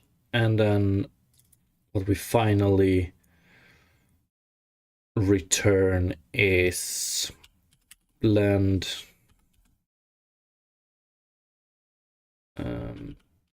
color, final color. We're gonna call this one background color. I think, let's try it.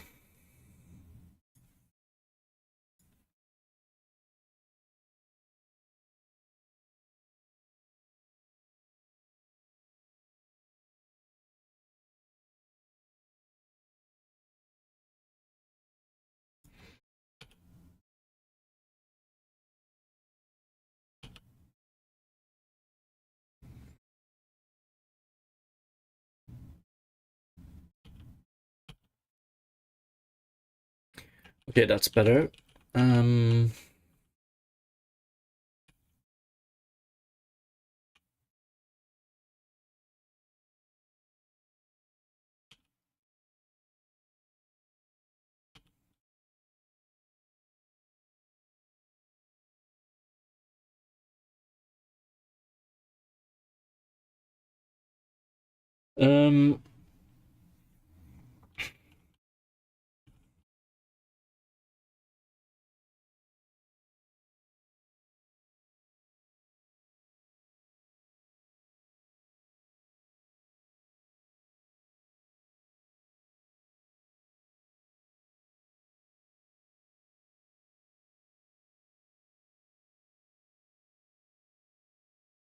Okay, so now we can finally move back to actually altering the ground here. Just need to remember where we were, because this was quite a long break. Let's pause this one. Where in the pipeline are we? I think we were in action, interaction, terraform. I know. We were in the process of, so when we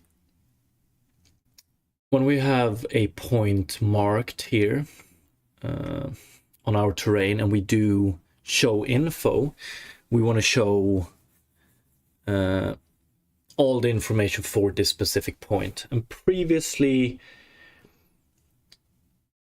we went directly to the terrain patch and asked for the information, or fetched the information.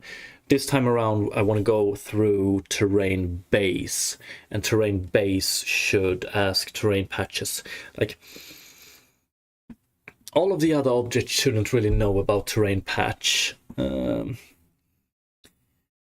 terrain base should know about terrain patches. To every other object, the terrain is one coherent entity, pretty much. Okay, so when we do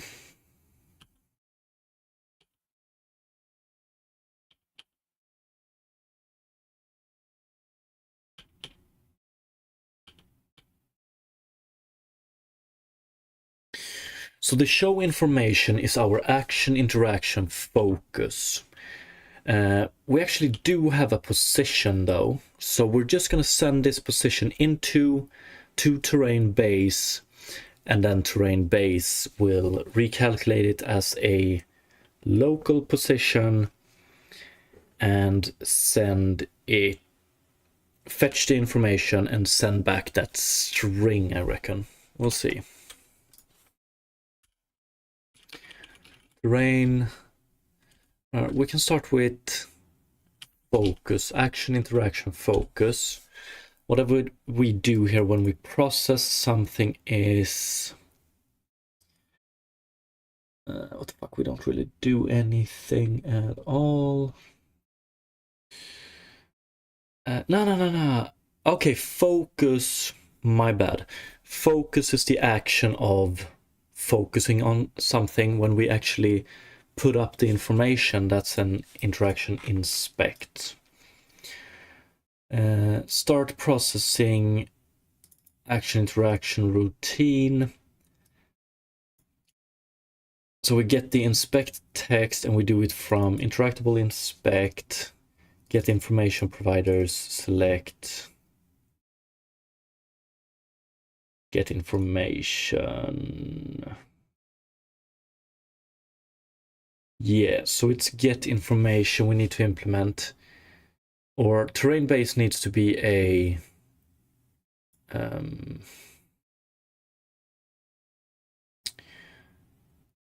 information provider, which I think it is. Okay, it's not. So what do we actually get here? Oh, yeah. We only get entity, which is an information provider. And the only information we return here is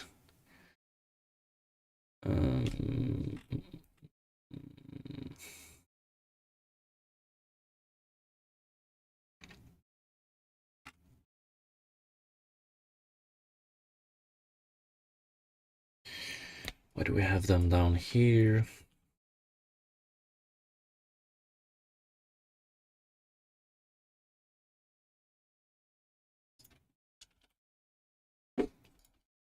Get information priority, get information, and it's just name and a new line. Okay, great. So what we want to do then is terrain base. I need to double check terrain patch. Yeah, we have removed information. So terrain base, information provider.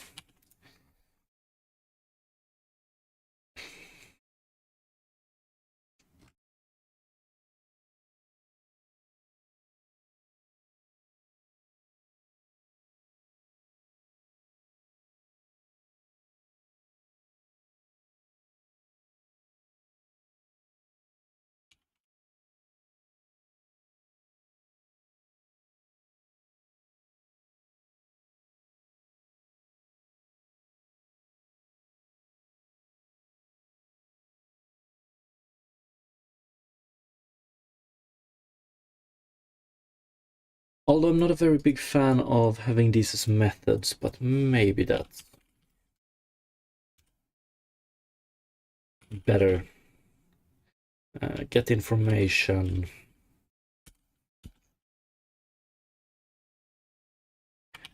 I think that's all of them, or what more do we have? Does not implement interface member information, get information vector 3. Yes, okay, that's beautiful. I don't remember what we named this one, maybe 2 point. Entity, yeah, vector 3 point. Okay, so this point here is the focus point. To get the proper information here, we actually need this point. So we need to recalculate this point from world space to first global grid space and then local grid space. And then we're done, I think.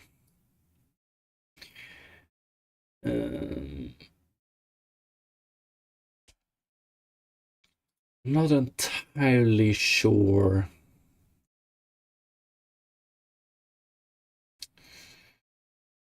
how I want to do with these.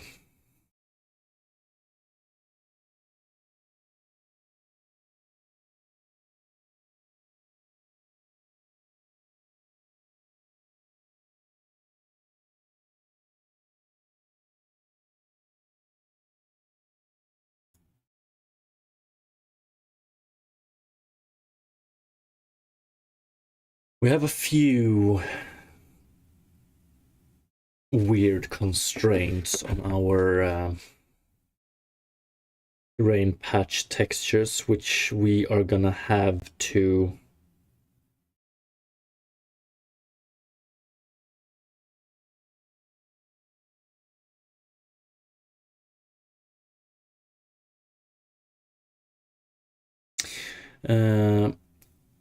we have a few constraints that we're going to have to navigate through when it comes to the sizes of the textures.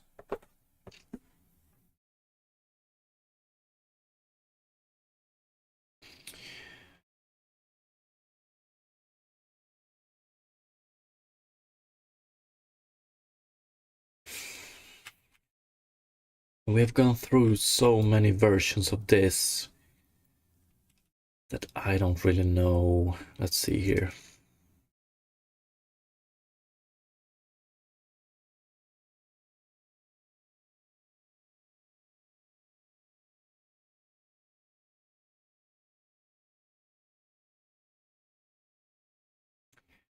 Dimension, terrain bounds, patch count, patch dimension.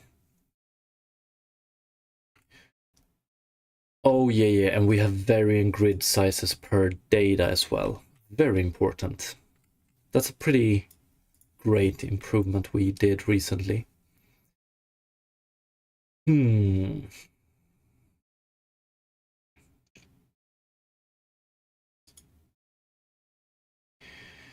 So I reckon that we want... this might be easier than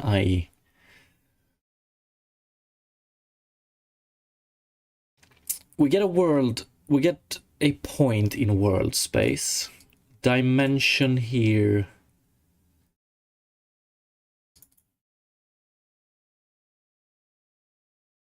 Bounds here. Oh, fuck, I always forget. Is this in world space? I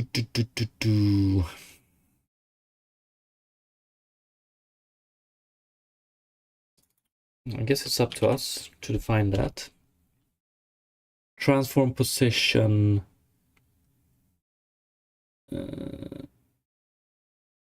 Yes, it is, with an offset in Y.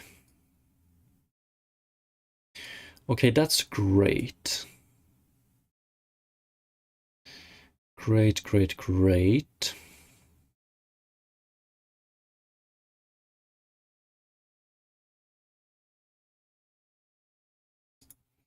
And then we have patch dimension here.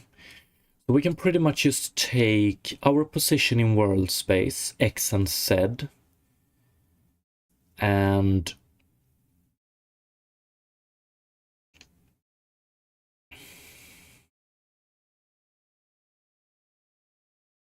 we could do inverse lerp by bounds. So we pretty much get the UV.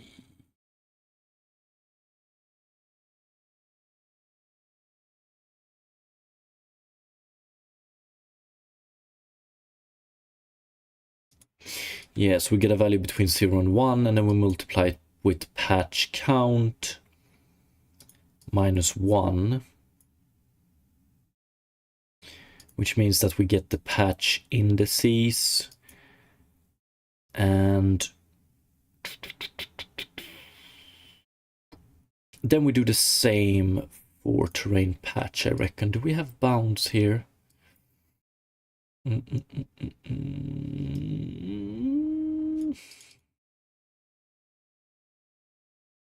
No. Or maybe.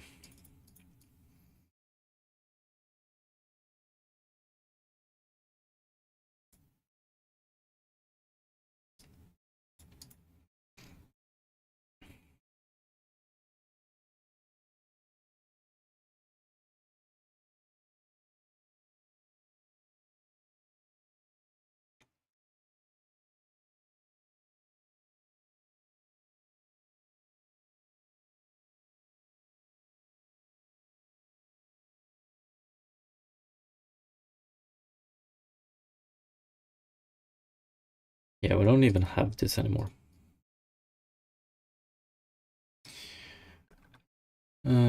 Get information, terrain patch. We can remove these. I think. Oh, we have index. Okay, great. We can probably do this easily.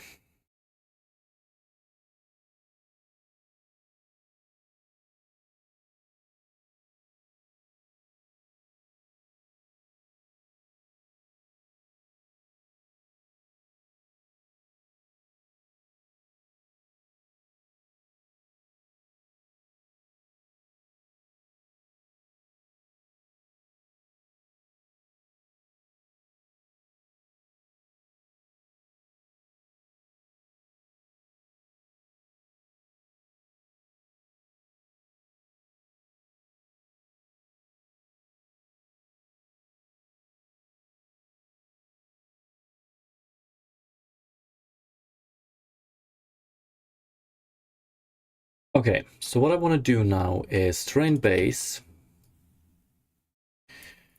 We're going to start with do some easy stuff here and make it more and more, or add more and more information. I just want to take, okay. So for now, we're going to start with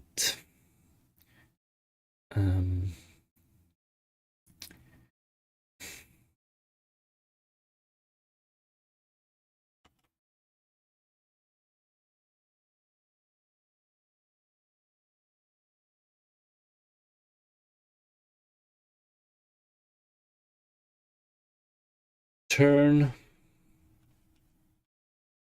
position, vs, and we're just going to take point.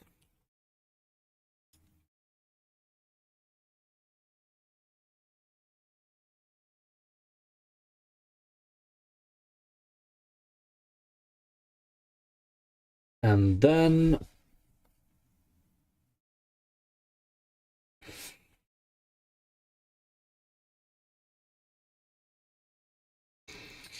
we do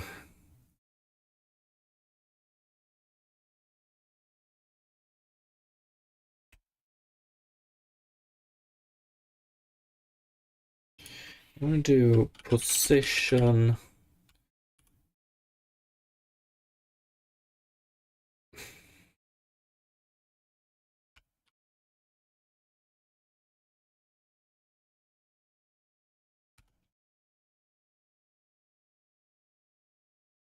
if we have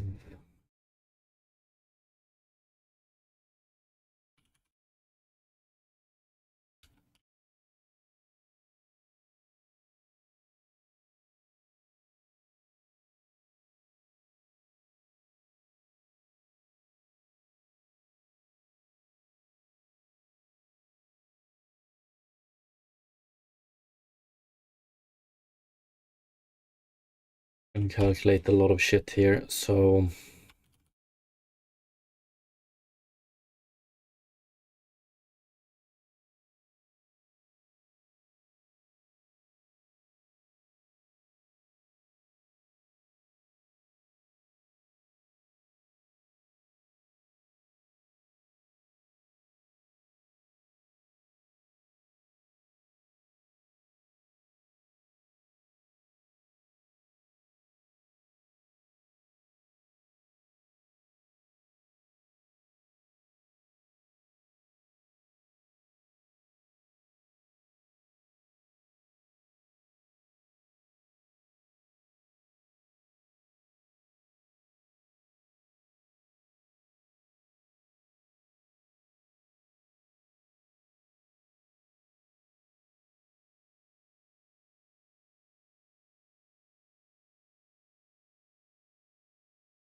okay, something like that.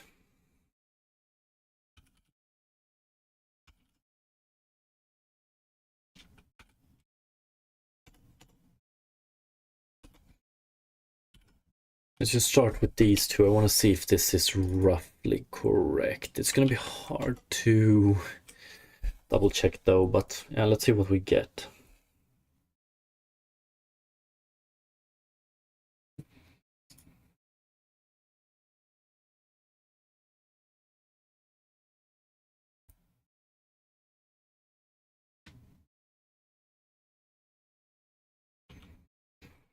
Position 40. Oh, maybe actually.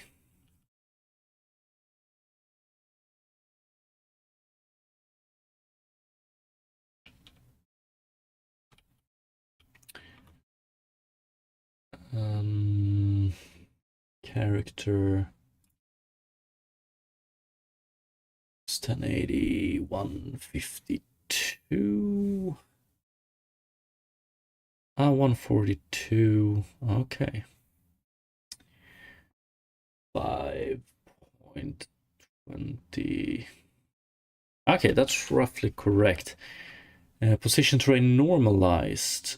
Interested in that one though. Hate. Yeah, we need to do this in.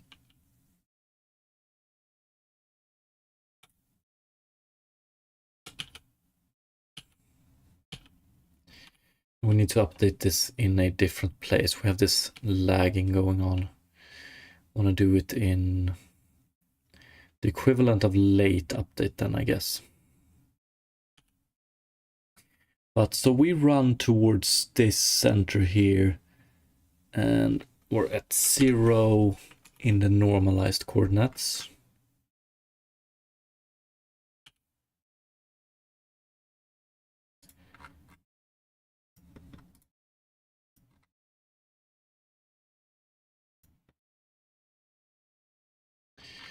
Yeah, I think that's pretty much it.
Okay.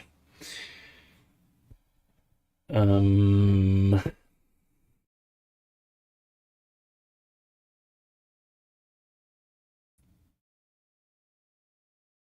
then we want to get the terrain patch index here.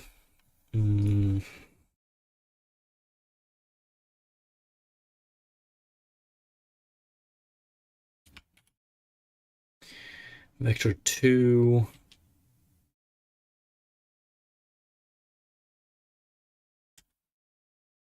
Int.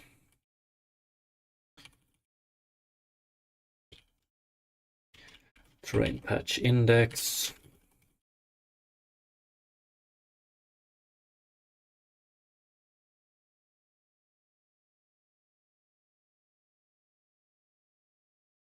And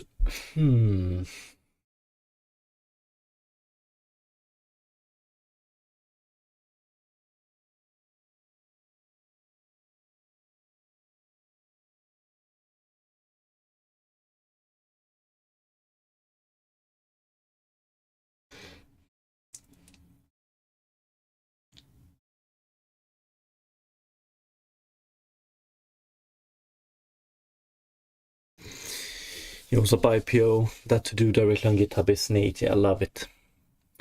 GitHub actually has pretty cool tools for projects these days.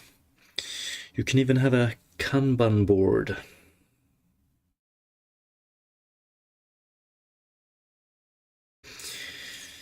But what I love the most about it is like the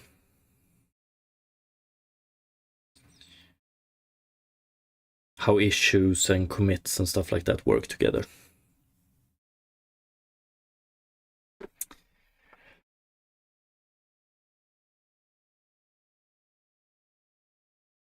Okay, terrain patch index. I'm thinking we take the normalized coordinates and we multiply them by number of terrain patches. But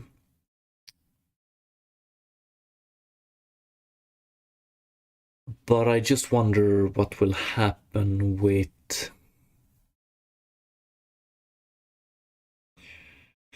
If we have 3 terrain patches...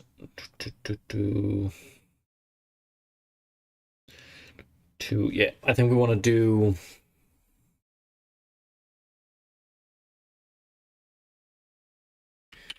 Math F.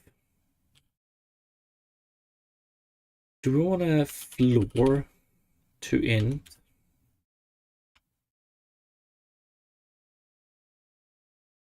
I don't know, we'll think about it. Any chance you have seen Spacetime DB? I have no idea what Spacetime DB is. And currently I'm just doing a single play game. But one sec.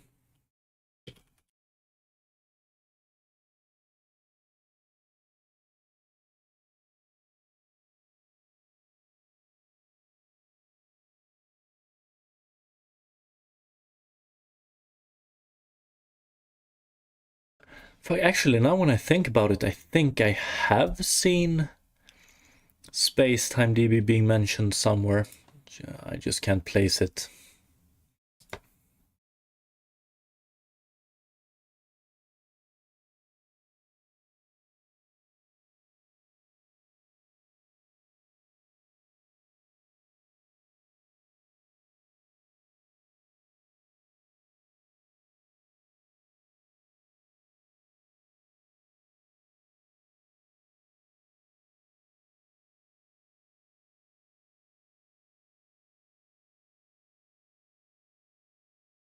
Can we do floor to int here?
I'm a little bit afraid of what, or I'm trying to figure out what will happen if we have 1.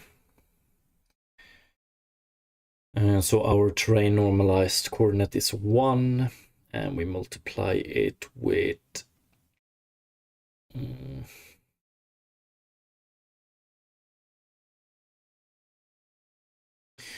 or if we want to do a round here. I don't know.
Okay, let's see here. If we do mathf dot, okay, let's do floor to int, and we do position terrain normalized dot x multiplied with patch count x minus 1, I think.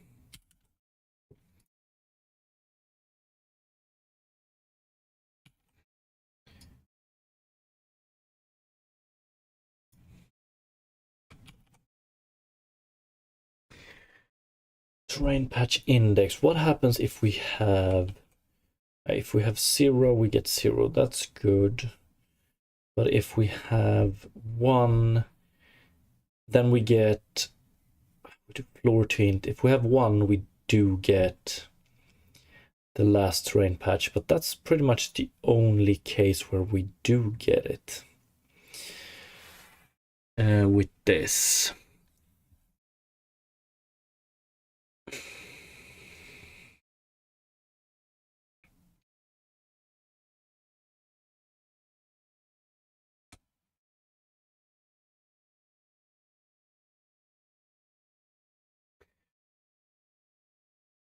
Fuck, am I stupid? We do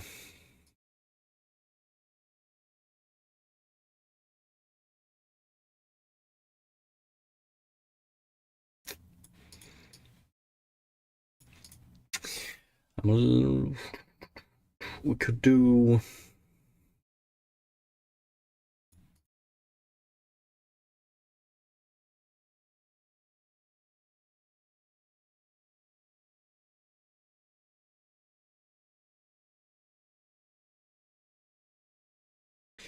lerp.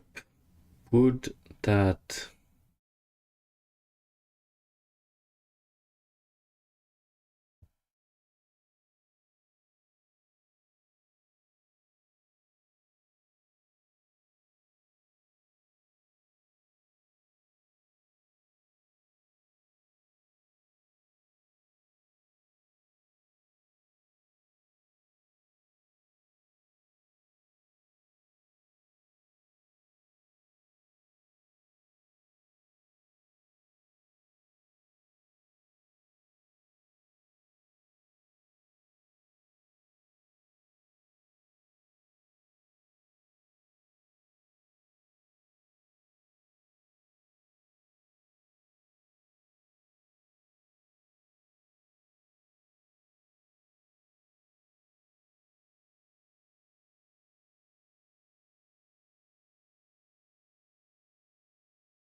Okay, so the only reason, or the main reason I can't get this to compute in my head is how do we handle the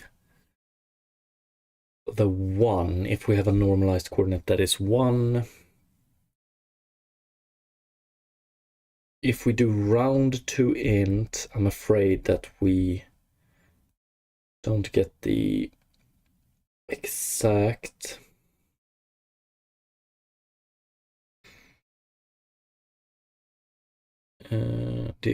indices.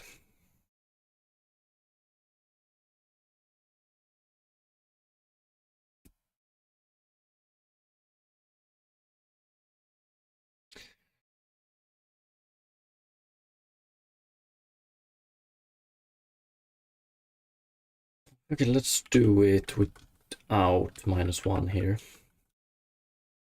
Floor to int, terrain patch index.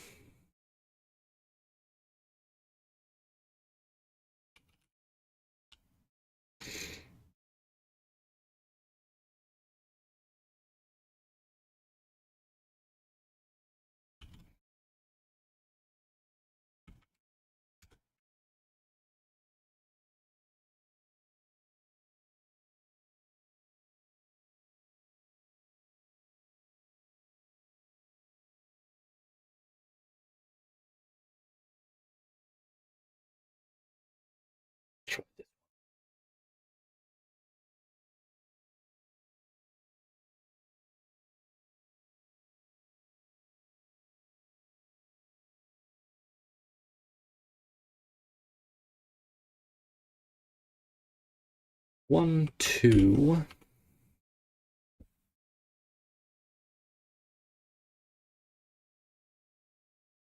I don't know if I'm...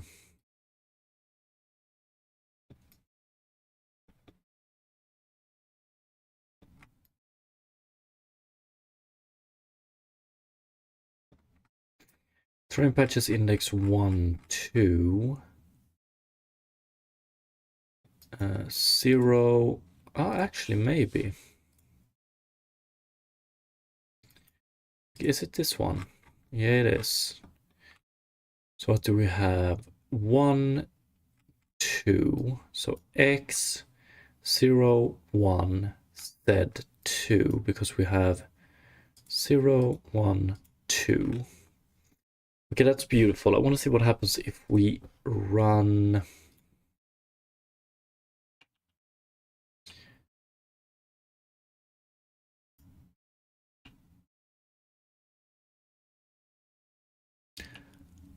One, 3.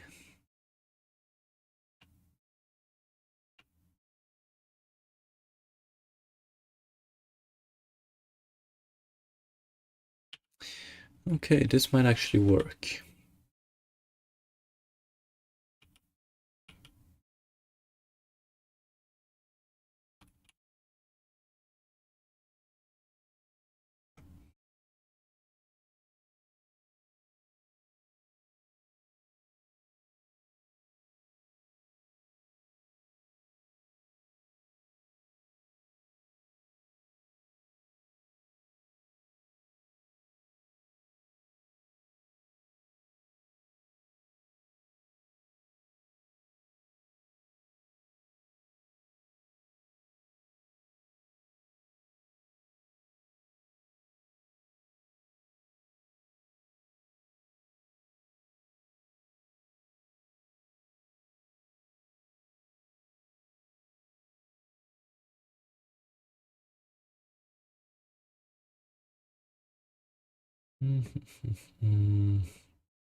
I'm a little bit worried about...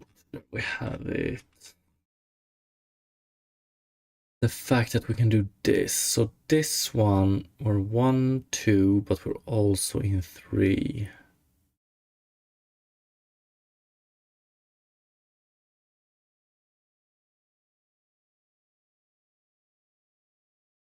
Why is that? When we get to 25, instead that's when we jump over to 3.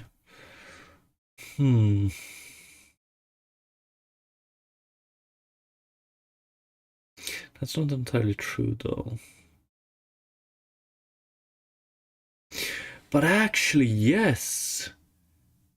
Oh, yeah. This actually is... we split them right down the middle there, so that's true. Oh, beautiful. So this works. Wonderful.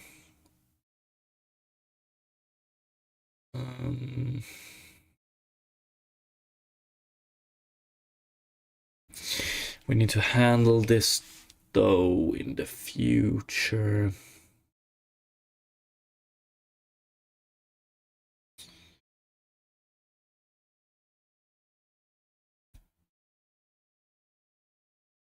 Okay, but that's very nice. Very nice.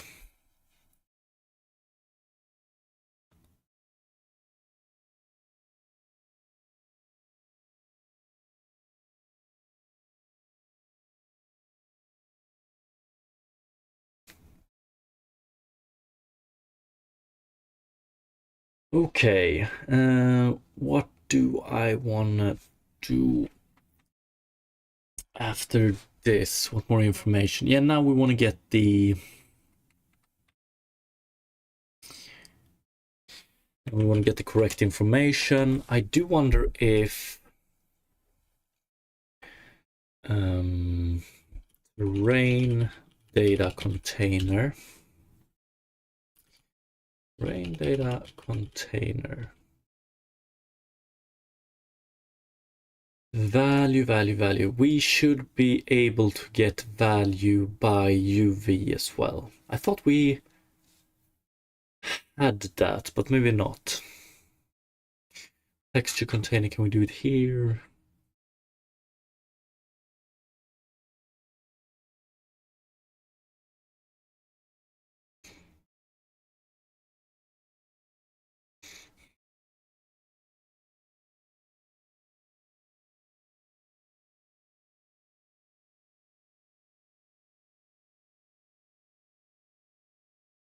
Get value by UV. What the fuck? UV scale, UV offset. Yes, this is beautiful, I think. UV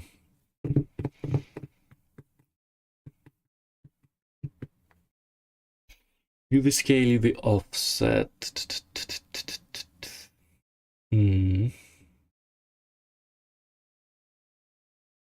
Yes, this is great. Because our underlying data texture or our underlying data is padded. Not all of them though, or not all of them need to be padded, but most of them are. So for instance, if we have 128 times 128, we actually represent it by a texture that is 131 times 131. But when we give a UV coordinate like this, we do it between 0 and 1, and we assume that it's only the values that are visible in the game world, so not the padding that is included between 0 and 1. And thanks to this UV scale and UV offset here, I think we have it solved. Okay, get value by UV. So then we need to calculate this UV, and we're gonna do it terrain base.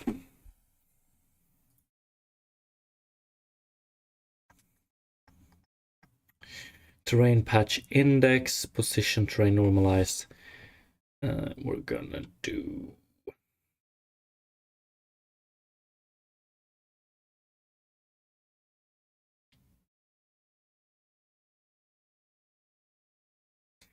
terrain patch index vector 2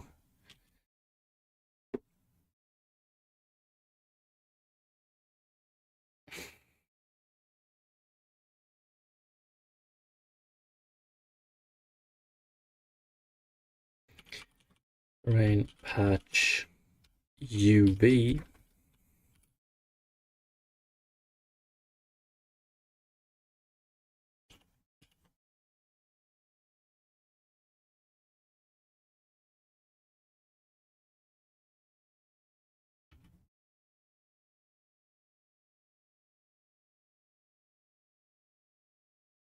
and we want to do inverse slurp here as well.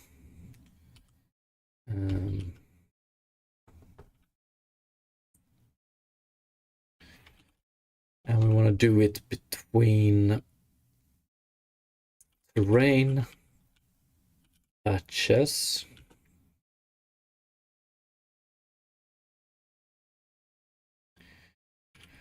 terrain patch index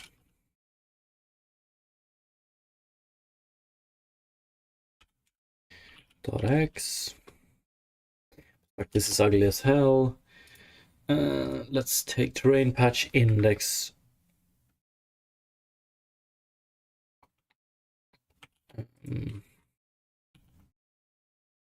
Let's save the terrain patch in question.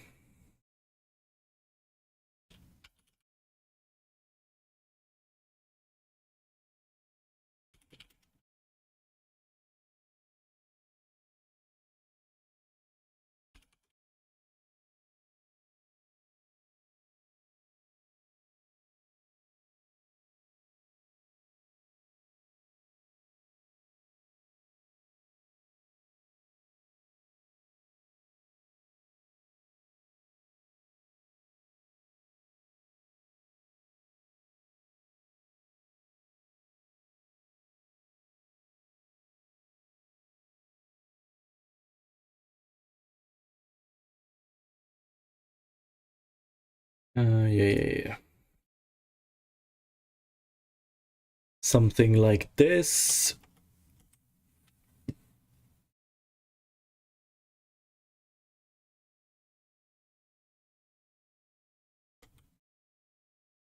And then we do, the inverse slurp, but we do it by terrain patch dot bounds dot min dot x, terrain patch dot bounds dot max dot x, and point dot x. And then we want to do the exact same thing, but on said here, said here as well, said here as well. That should be the terrain patch UV.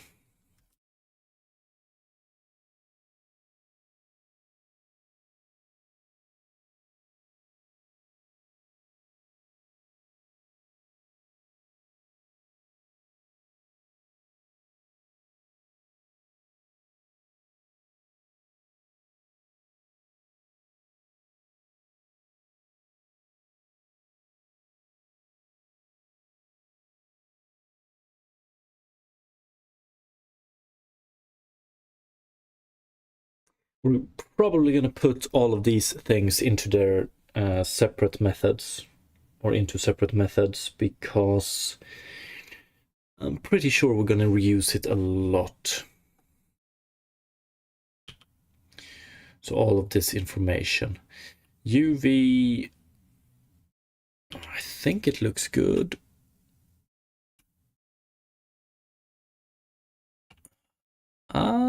This is not what I want.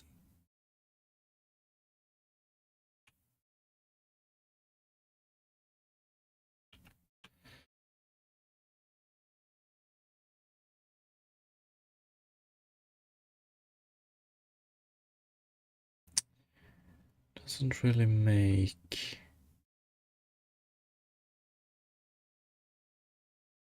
Okay, this makes me wonder. Terrain patch bounds here.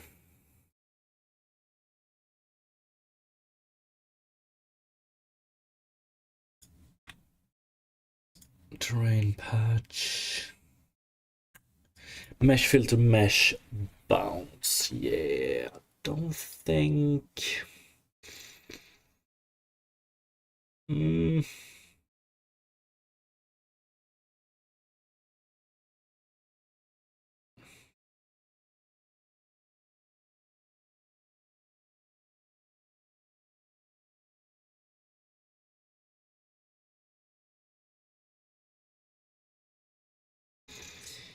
Yeah, I don't think so. Do we have anything else? But actually, we need to get this one to work as well.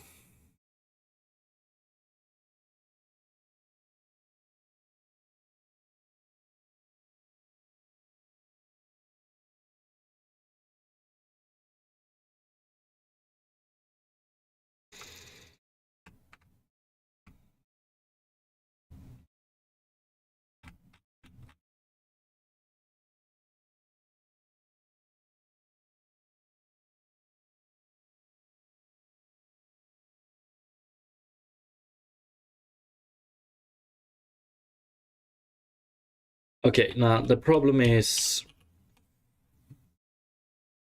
we create this mesh in the center, I think. So it's the UV of this mesh we're getting. So we're not... It's not offsetted by the terrain patch position, I don't think. We could do... I don't think it's that clean to return mesh filter mesh dot bounds here, but we could...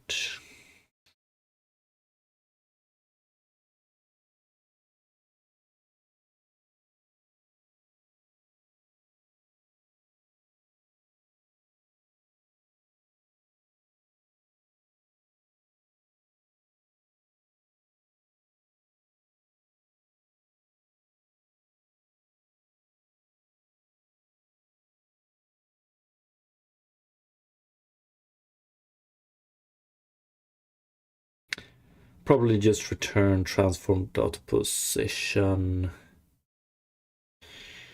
and then use the extents here as bounds, I reckon.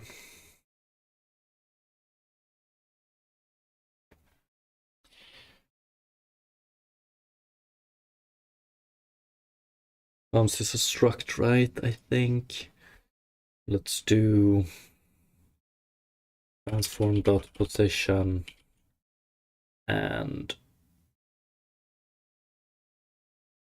mesh filter shared mesh dot bounds dot extents. Not entirely true if we scale it though, but I don't think we will. I know that we don't, and I don't think we will. Okay, I want to try with this.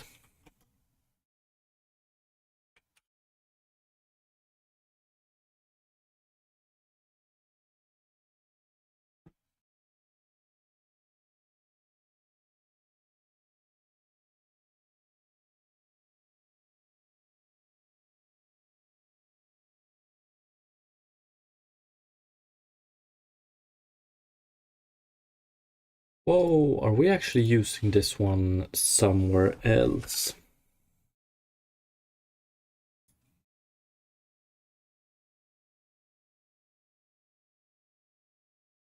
Okay. Okay. Okay.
Okay, that's still not entirely correct. But that is gonna have to wait until Friday because I gotta run, unfortunately.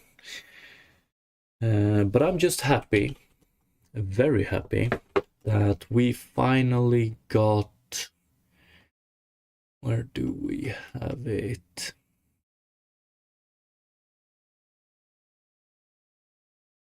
This one done, and I'm pretty happy with the way we did it in the end. I just wish I would have tried it with. I just wish that I would have tried it with a unsafe pass earlier. Oh well. Good progress, good progress. Won't stream tomorrow, but will probably be back on Friday. Thank you so much for watching. Appreciate it. Have a great rest of the day. Peace.